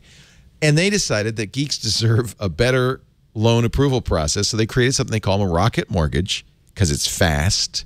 It lifts you up, lifts the burden of getting a home loan. Well, it's all online. That's the real key. And it's fast. I mean, a month to get a loan? We're talking minutes here. So if you go to quickenloans.com/twit2, that's the new URL, quickenloans.com/twit and the number 2, you'll see Rocket Mortgage. You can literally, you could be at an open house and say, I want to buy a house. Submit every bit of paperwork. You don't have to go through boxes of papers. Just, whatever paperwork they need, which is probably pay stubs and check statements, that kind of thing. You do that all online. You can adjust the rate and the length of the loan in real time. You can get it just the way you want it. And then within minutes, get approved for a loan that's exactly right for you. Whether you're looking to buy or refi, this is the way to skip the bank, skip the waiting, go completely online. quickenloans.com/twit2. It's Rocket Mortgage, equal housing lender, licensed in all 50 states. NMLS-ConsumerAccess.org, number 3030. Rocket Mortgage, quickenloans.com/twit and the number 2.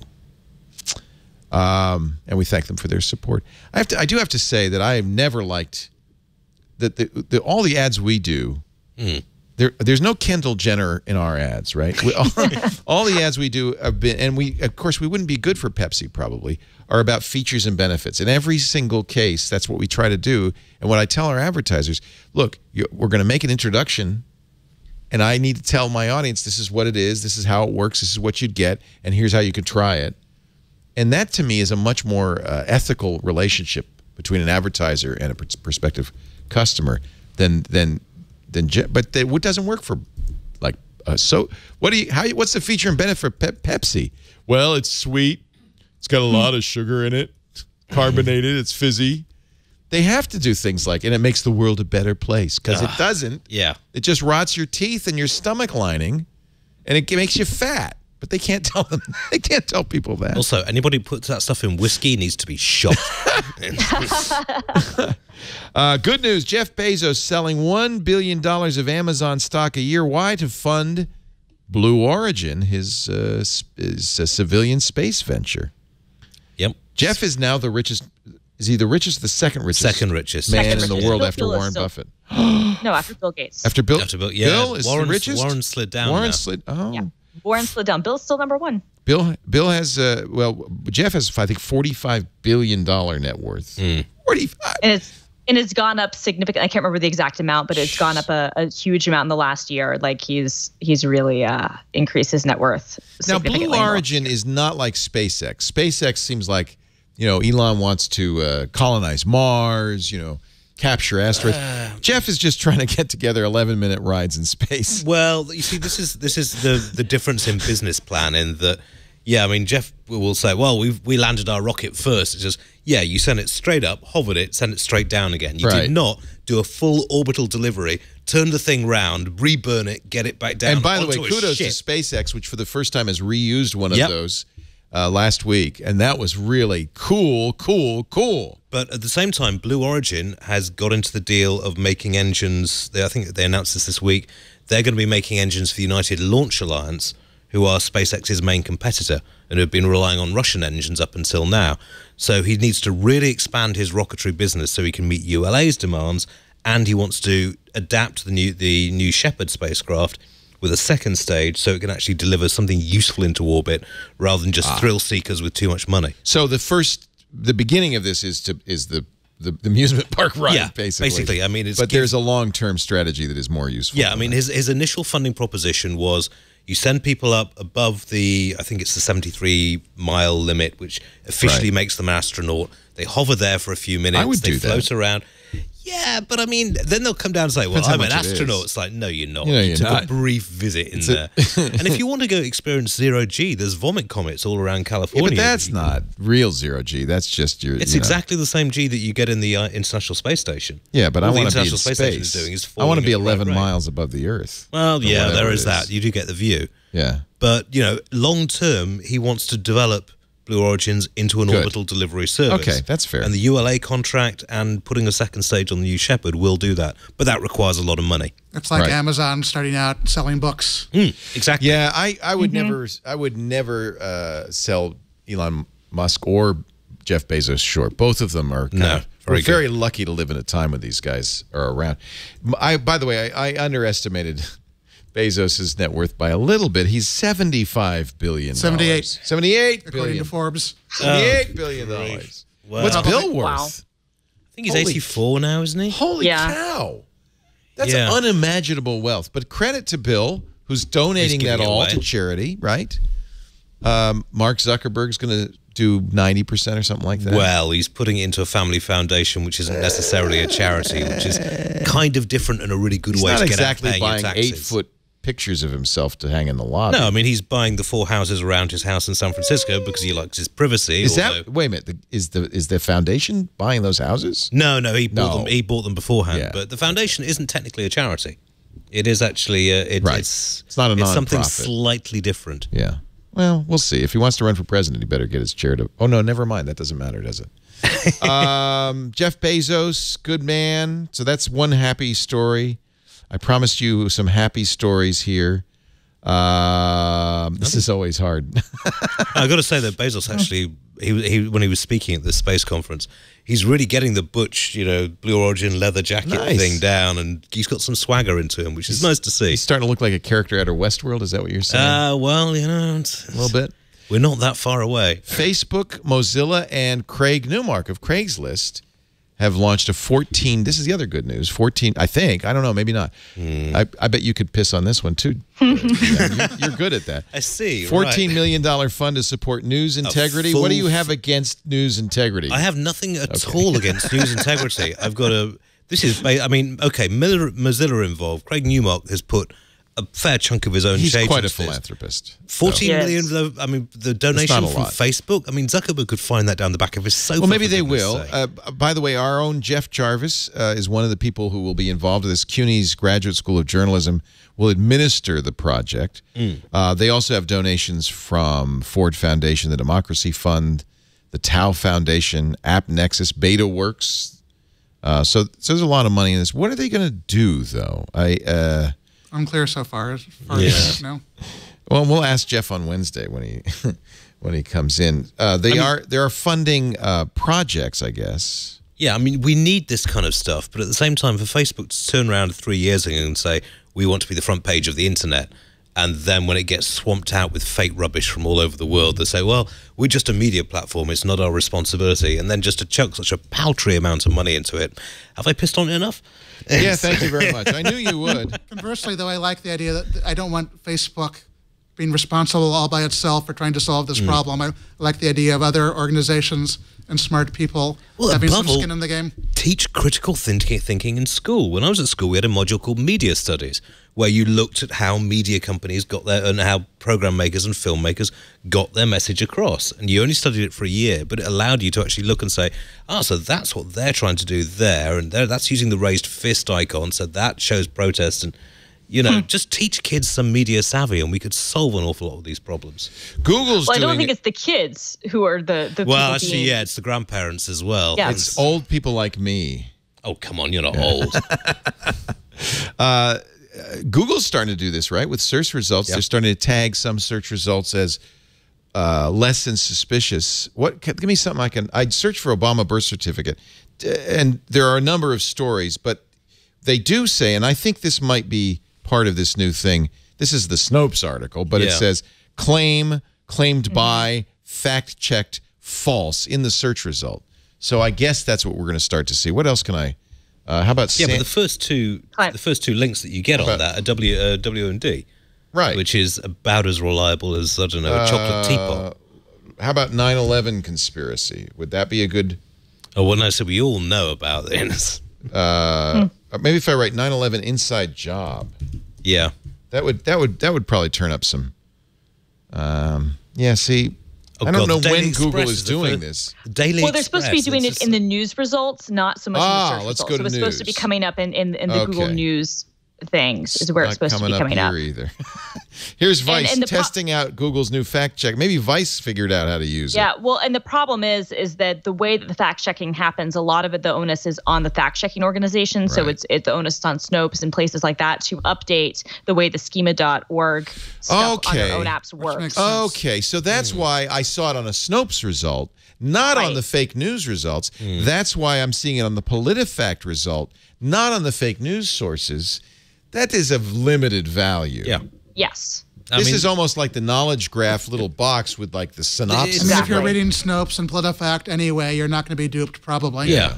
I mean, it's and there's already, if you go onto something like Reddit, the Donald, they're already saying, well, Snopes is clearly a Democratic Soros-funded, misinformation campaign. It's, it's a never-ending thing, and this struck me very much as a PR move. Chuck a little bit of money at it and hope it goes away, because Facebook are desperately embarrassed. Here's one. Although I'm only seeing it because Snopes is the #1 result for a search for dumbest group of voters, and but this is so you wouldn't. This might be buried as it was with some of the other searches. Claimed by, fact checked, and then false. So. Yeah, that's not going to change the world. Maybe it's just a first step, though, and you can certainly understand why they want to, instead of Google deciding what's true, they want to go to they had Snopes, a problem Snopes with that, didn't they? Yeah. They had a problem with the Google Home saying some horrific things because they were using knowledge graph stuff. Yeah. I think there is some value in making this a little bit easier to find, because there are people who won't not click through, but if they see it right there on the page. Just the same way with movie listings, you might not click through to Fandango, but if there are movie listings in the results, you're more likely to find them valuable. And some people are just like, we live in a post-fact society. Don't worry about it. That's what drives me absolutely insane. There are such things as facts. We should recognize that. Right. There's opinion. Oh, yeah. Sometimes people conflate opinion with facts. My opinion is factual, however.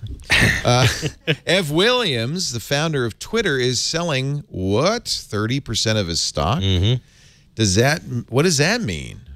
Well, he put out a Medium post where he was just like, nothing to panic about here. Everything's fine. It's just me and my wife are looking to make a lot more political and philanthropic contributions, and we've got funds to pay in our venture capital thing. So still have total confidence in Twitter, even though they pushed me off the board and made me sideline me completely.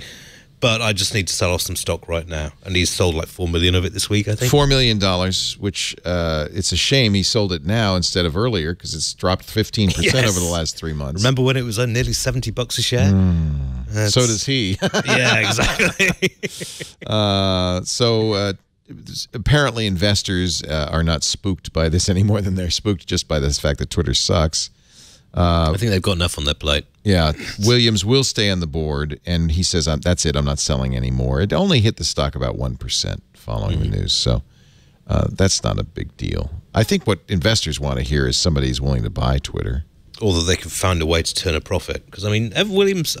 Why can't they turn a profit? Everybody, this is good stuff. They should be making money. There's no reason. Everybody uses Twitter, right? Everybody I know.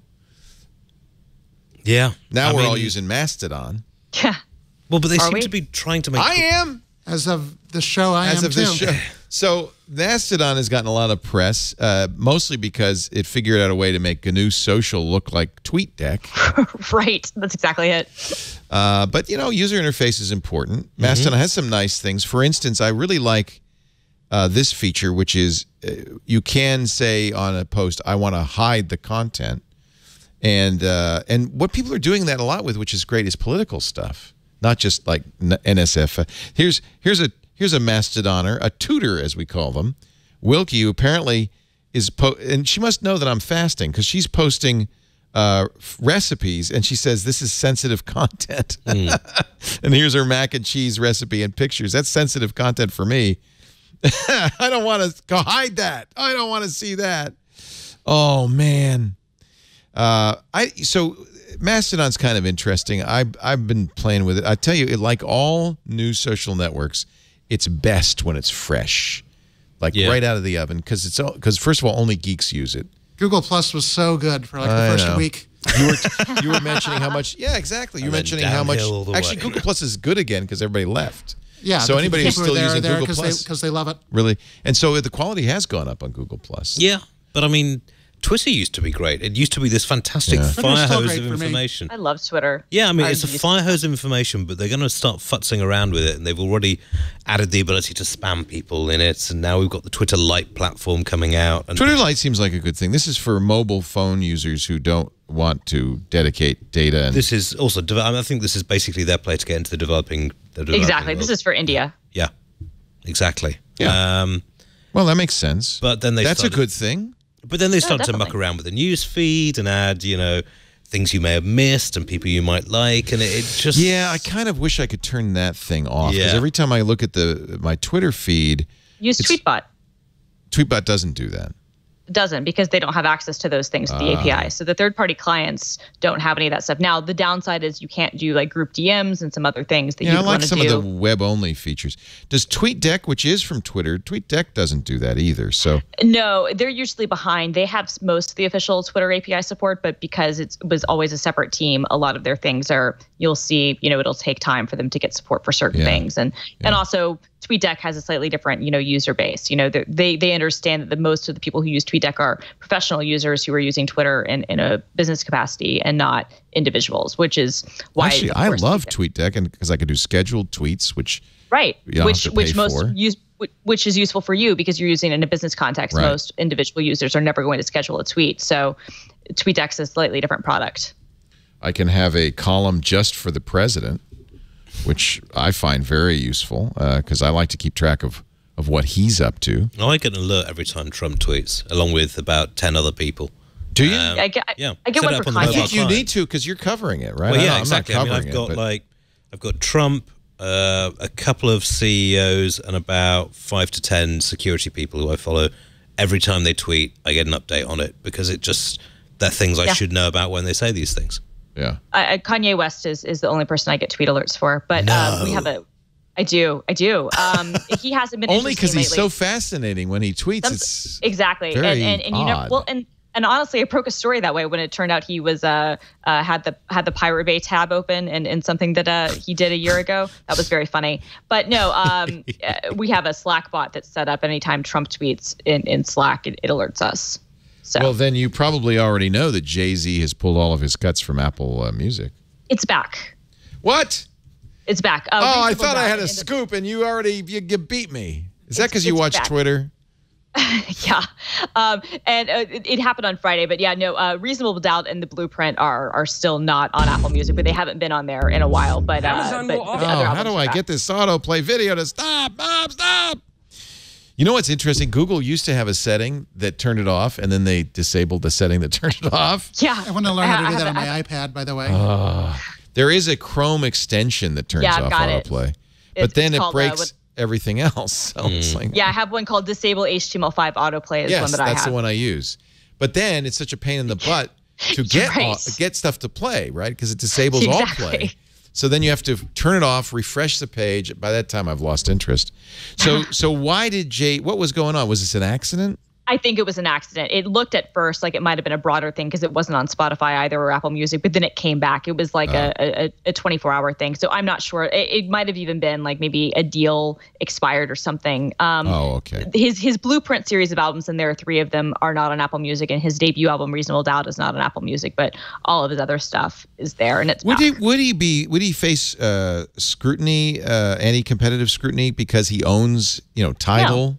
No, because he also owns this master. So if he doesn't want to have his music there, then absolutely. Yeah. I mean, it would be up to, and I think that's kind of the problem, is that he owns the masters for Reasonable Doubt and The Blueprint. I don't think he owns all of the stuff for some of the other albums. So, but no, I mean, if he wants to have, and honestly, if any artist wants to choose, like, we only want it on this service or that service, I mean, that's their choice. Do it. They have to understand that by making those decisions, people want to listen to your music. They will find ways to listen to your music, and it probably doesn't mean subscribing to Tidal.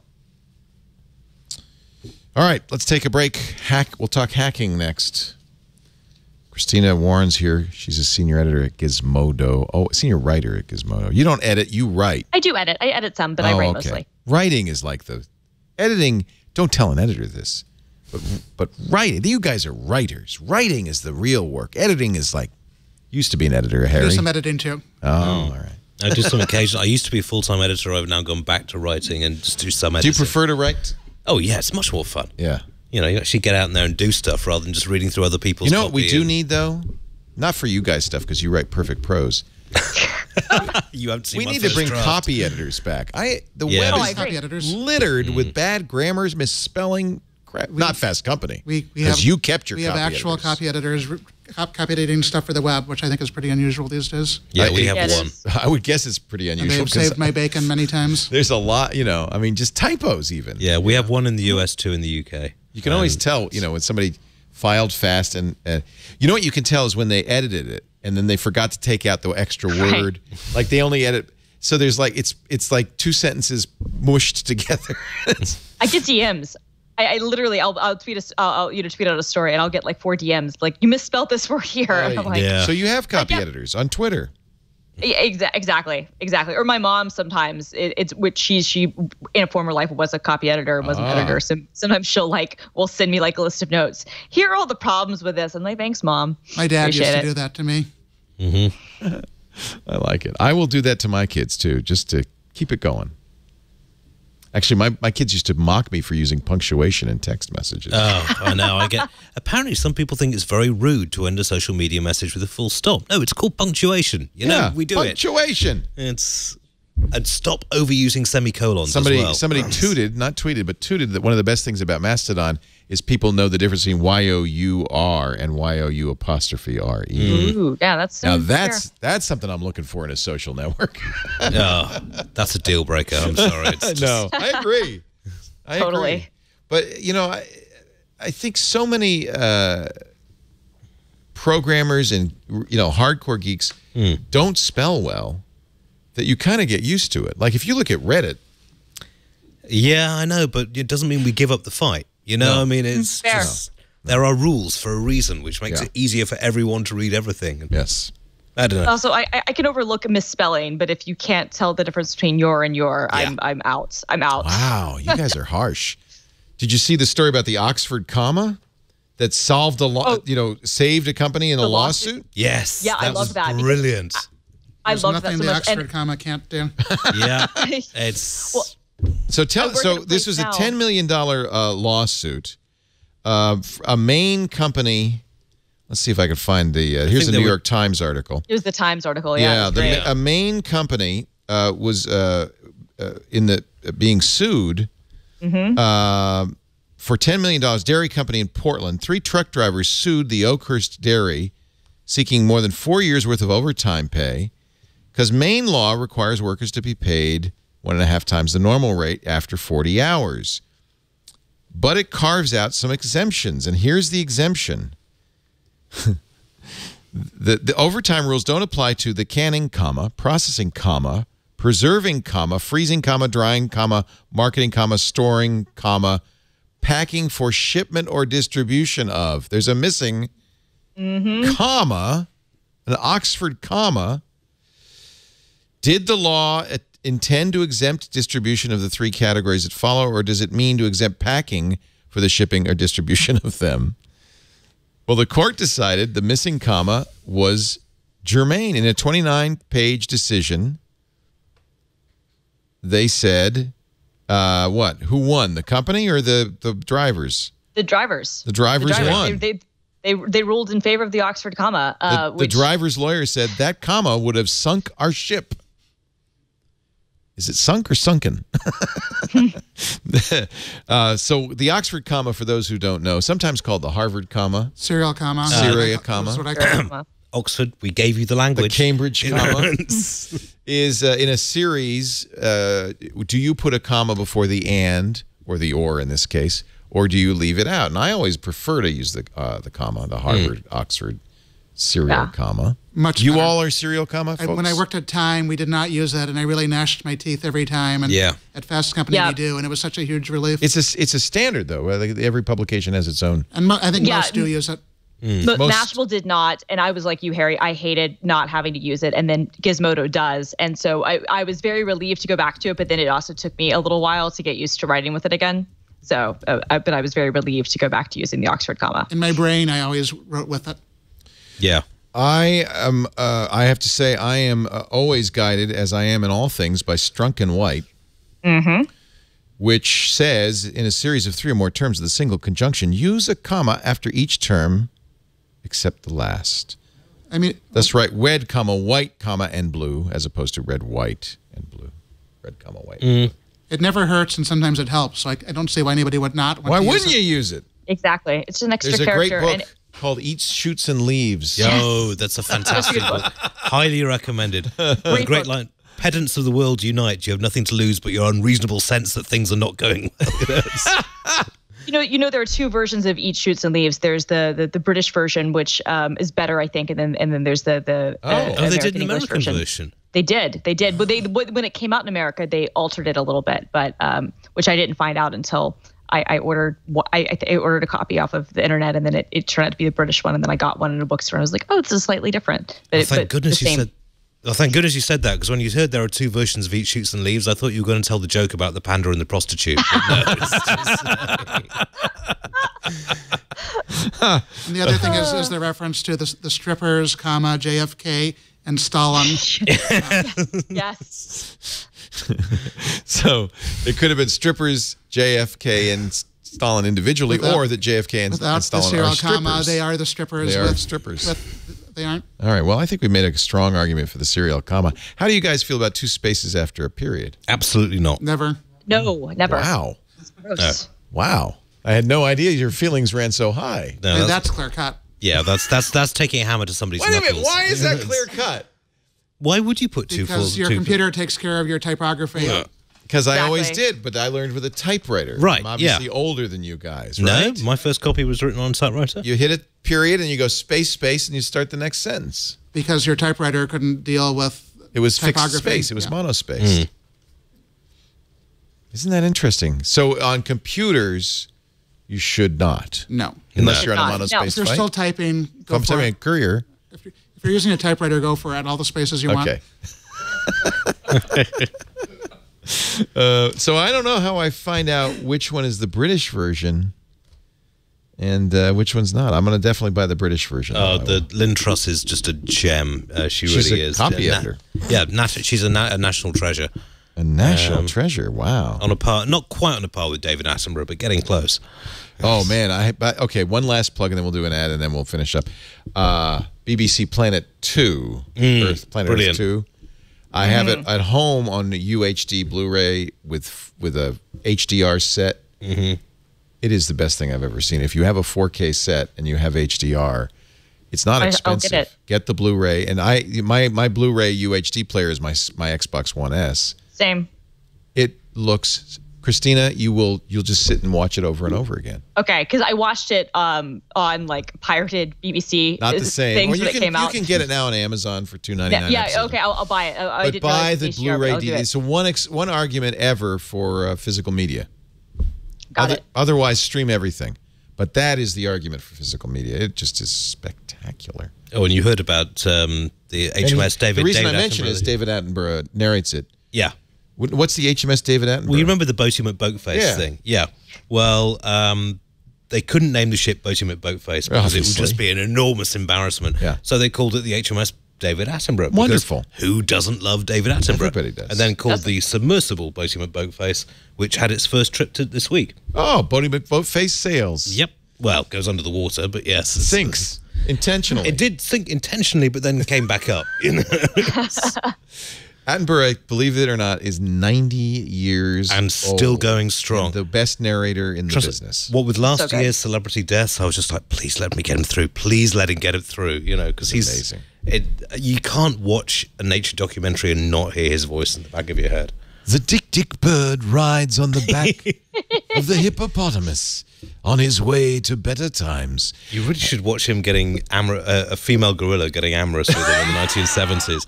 This marvelous thing where he's with the gorillas and she's getting sort of kind of touchy-feely with him. And he's just like, oh, well, this is terribly flattering, but no, get me out of here. You know? Oh, I have seen that clip. Yeah. In fact, we have it right here. I could play it for you. David Attenborough meets the gorillas. Now, I've had some rough dates, but I have to say this would be drawing the line. You know? There's one ape, however, that spends nearly all its time on the ground. It lives here 10,000 feet up on the flanks of the volcanoes of Central Africa. He's so young, but he's still great. And Zaire. It's the biggest of all the apes, the shyest, one of the rarest, and his until pauses recently, are what makes him one of the so least good. known. Oxford The education. gorilla. The gorilla. Oh, wait a minute. That's the wrong hang one. on a second. Oh, YouTube. I hate If they you. appeared close to them and took them by surprise, then they would almost certainly charge.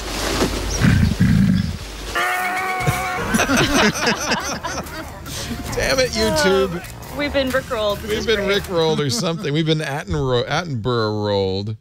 I should have noticed the poster of this was Mr. Julio Iglesias. Okay. That might have been the giveaway. How about if we go to the baby? Is this the one from BBC Earth? It's the female mother, I think, who starts playing with him or grooming him in rather intimate areas. But it is really. Yeah, you look like. It's been banned now. there we Apparently, go. Karsten Yeah. doesn't want me to play it. Okay. All right. We'll leave this as an exercise for the listener. At a later date, just remember, always use the serial comma. Our show today brought to you by Casper. I love my Casper mattress. Have I say that? I can't say that enough. I love my Casper mattress. The Casper reinvented the mattress business by selling direct to you from the U.S.-based factory. They're an online retailer of mattresses. What people said, you can't sell mattresses online. How will you try them? Well, it turns out lying on a mattress for 5 minutes in the middle of the day in front of a shop girl who does not want you to take your shoes off is not the best way to try a mattress. What if you could lie on that mattress for 100 nights? And then if you don't like it, you get to return it and get every penny back. That's how it works. Casper is made of supportive memory foams for a sleep surface with just the right sink, just the right bounce. You want both. You want it to be firm so you don't have a, bad back when you wake up, but you don't want your hips and your other pointy bits to be, sticking out, right? You know what I'm saying? So you sink into it, but then it's hard to describe, but you got to try it. And by the way, it's breathable, so you sleep cool. And I don't care if it's winter or summer. Sleeping cool really is, I think, a key to a good night's sleep. A Casper mattress provides long-lasting comfort, support. You can easily buy it online. It's completely risk-free. They really put the effort into making a great mattress. You spend a third of your life lying on your mattress. Don't you deserve a great one? If you've had your mattress for 10 years, it's time for a new one. And by the way, if you have had your mattress as one of those old spring mattresses, you know what lumps are. There's no springs in a Casper mattress. This thing is going to go for a long, long time. Free shipping and returns in the U.S. or Canada, but I guarantee you won't want to return it. This is the greatest mattress I've ever had. Get a Casper today. You'll save an additional $50 off when you go to Casper, CASPER.com/twit. and use the promo code TWIT. Some terms and conditions apply. Casper.com/twit. Promo code TWIT for the best mattress. Sleep great tonight on your brand new Casper. This has been a far-ranging conversation. We got gorillas in. We were to talk about hackers, the shadow brokers. Remember these guys? They had a fairly large trove of NSA exploits, and they offered them for sale. They wanted $7 million. They got one offer for $9,000. So they have dumped them on the internet. And this was a busy Sunday because a lot of security researchers have a lot of files to go through. So far, the reaction on Twitter is some of this is pretty old, like dating back to the 1990s, mostly Linux. The Mock Monster on Twitter, OSX Reverser, tweets, while files are old, there's a lot of interesting stuff on the Equation Group files. The Equation Group is what the NSA group that develops this stuff is called. What they were looking at, methods, etc., very cool. Might not be interesting to young minds, but it's gold for 90s old farts, says OSX Reverser. Actually, the probably most salient tweet is from Edward Snowden, who says, a quick review of the shadow broker's leak of top-secret NSA tools reveals it's nowhere near the full library, and he ought to know, but there's still so much here. The NSA should be able to instantly identify where it came from and how they lost it. If they can't, it's a scandal. Yeah, but they're not going to tell us if they do. That's the Right. thing. Yeah, but you may remember that the shadow brokers came to light last August when they posted samples of the exploit code. And after the leak, the FBI arrested a former NSA contractor named Harold Martin. Yeah, it's unclear as to whether or not he was actually responsible for that, because the guy comes across in the trial as a bit of a hoarder who basically wanted all this stuff. He had 50 terabytes worth of data over 2 decades. I was being polite, but it sounds better than crazy old man who just wants to know. He had worked both for the NSA and the Office of the Director of National Intelligence. Apparently, he's still a prime suspect for the big shadow brokers case. It's entirely possible. You know, if you take the stuff out of the building and if you hoard vulnerabilities in this way, somebody might get your stuff and then release it. Well, yeah, but I mean, it kind of. I was at DEF CON last year, and they got a guy there from one of these Washington think tanks saying, you know, they're probably not holding more than a couple of dozen of vulnerabilities of the most serious. 90% of them get pushed to the vendors, and then something like this comes out, and you're like, no, they're holding on to anything that looks like it could be. Apparently, a lot of these were highly targeted. For instance, there was a attack against, I think, a PDP-11. There was only 10 of them in the country or something, and so they're very, which means there's not much to worry about for you and me unless you're the target of an NSA attack. Honestly, though, if you're the target of an NSA investigation, you're screwed. There is nothing you can do to stop it. It's over. Yeah. Apparently, the shadow brokers are fans of President Trump because they say, we're releasing this because Trump has failed us. Yeah. I think that might be disinformation. I've heard one thing. I haven't checked it out on the Medium Post, but apparently the Medium Post is 911 pages, sentences long. But I haven't actually... Oh, that's interesting. I haven't checked it out. This is just something theory. I saw on Twitter, and I could find out. You just I have cut things and paste to do in the Emacs, so I can let you know. Yeah, I had things to do this weekend.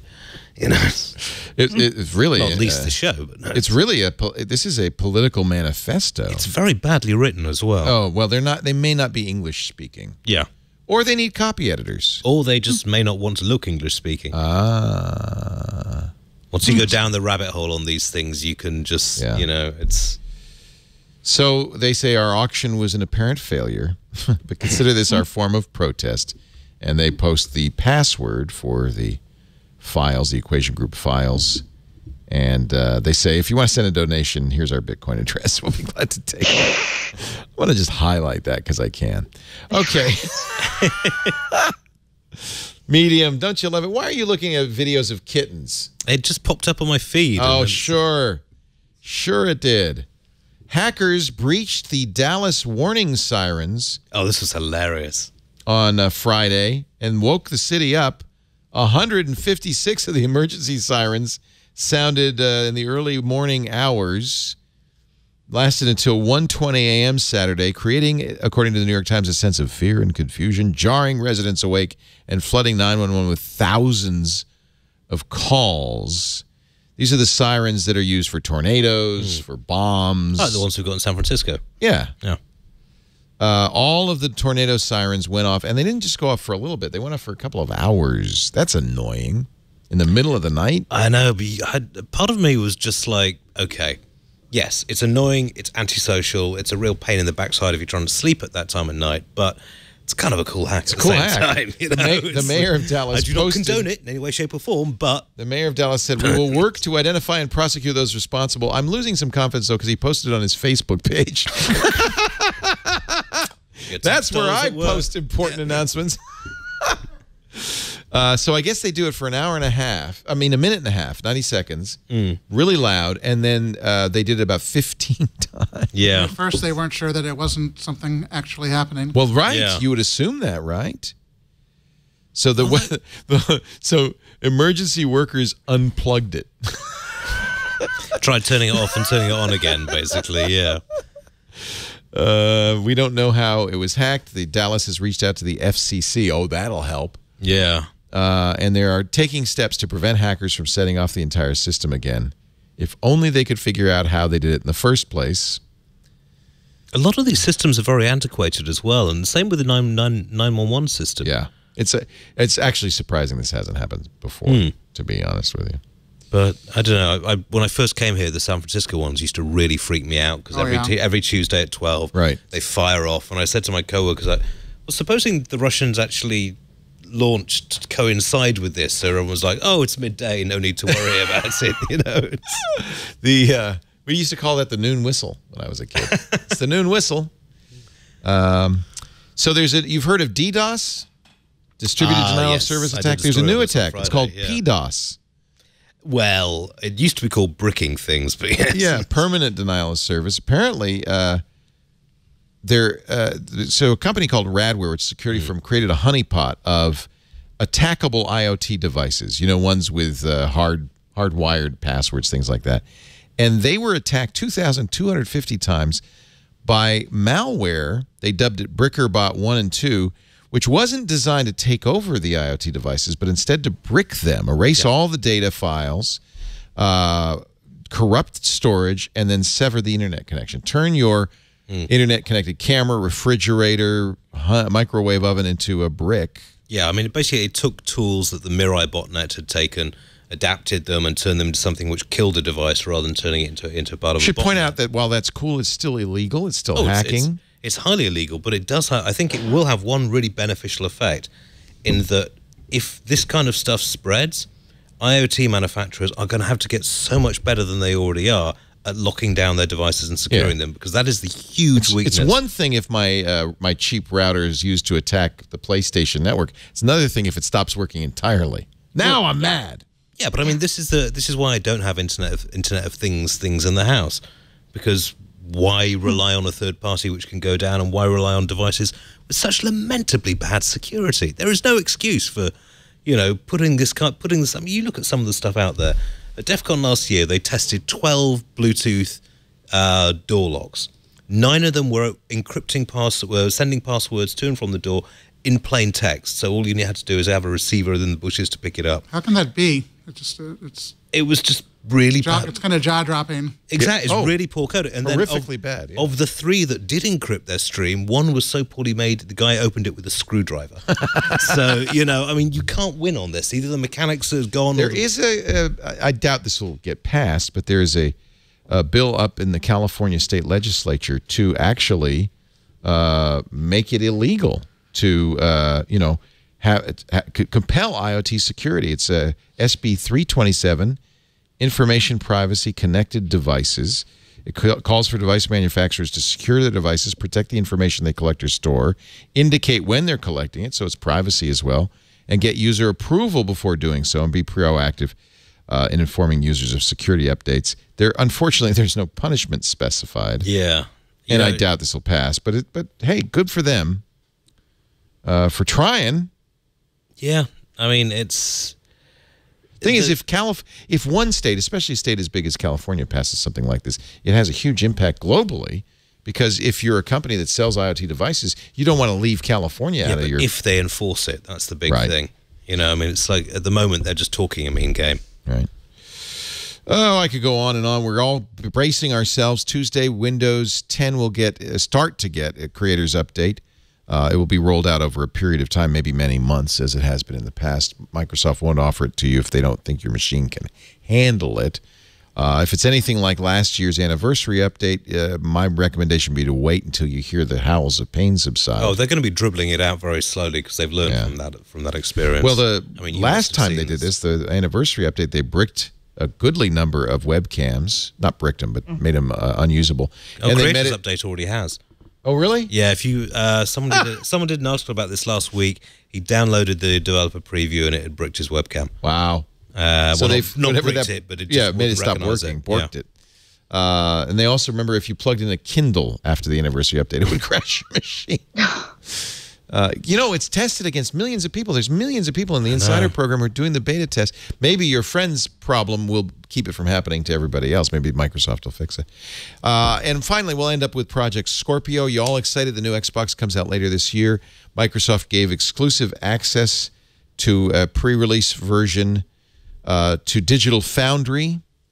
And they're fairly well known, I gather, in the Europe as a company that not only analyzes this hardware from a deep, geeky perspective, but has been critical in the past of games that can't live up to the 4K standard. They say they were able to, on this 6 teraflop system, this is a mighty system, they were able to run Forza at 4K 60p with room to spare. So that's good.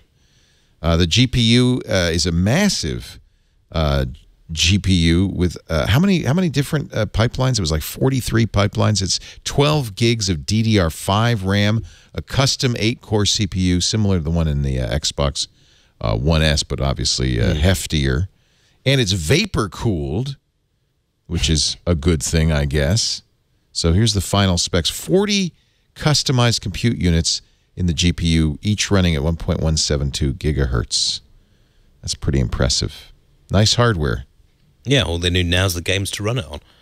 Oh, to run on it, sorry. It's, it'll run the older games too, I think, right? It's not going to be incompatible. I don't think it's incompatible, but there's not a massive amount of really great game, really great Xbox gaming. Fan? I'm not a console fan, full stop. I don't like buying lobotomized What's PCs. your game?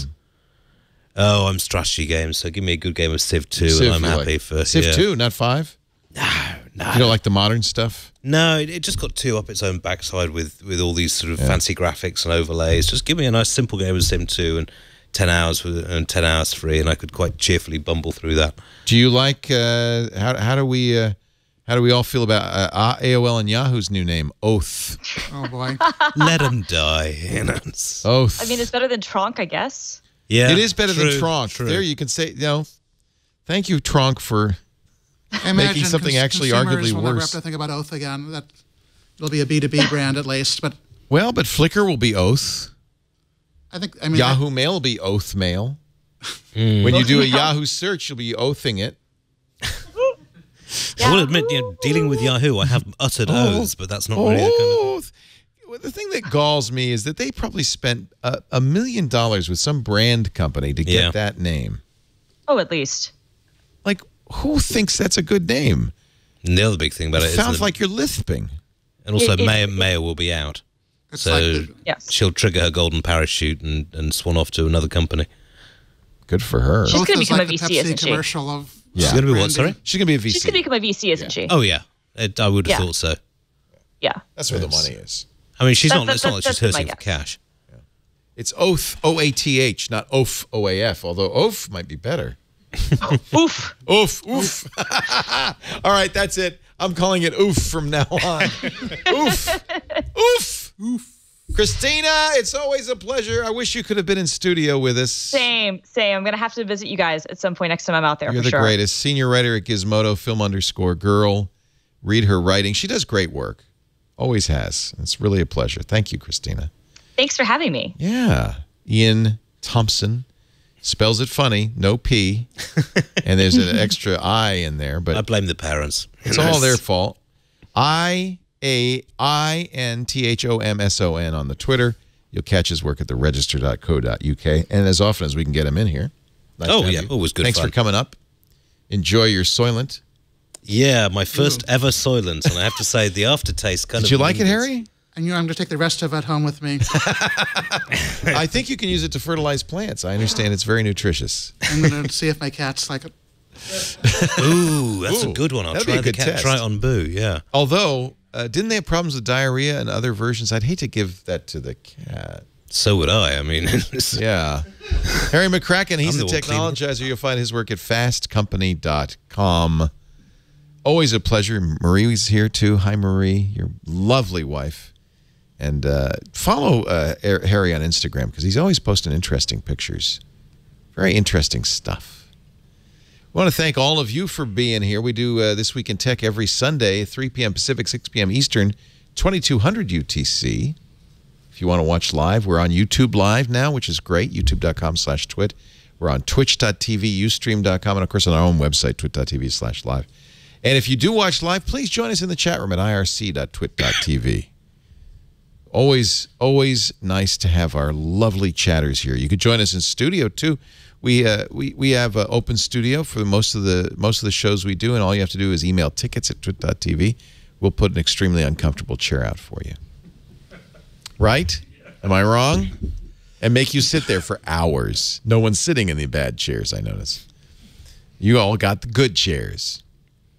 What else? Don't forget to vote for the Webbies, twit.to/Webbies2017. Appreciate that. And I thank you for being here. You can get the show anywhere you get podcasts. Just search for Twit and subscribe, will you? Thanks for joining us. We'll see you later. Another Twit. It's in the can. Bye-bye.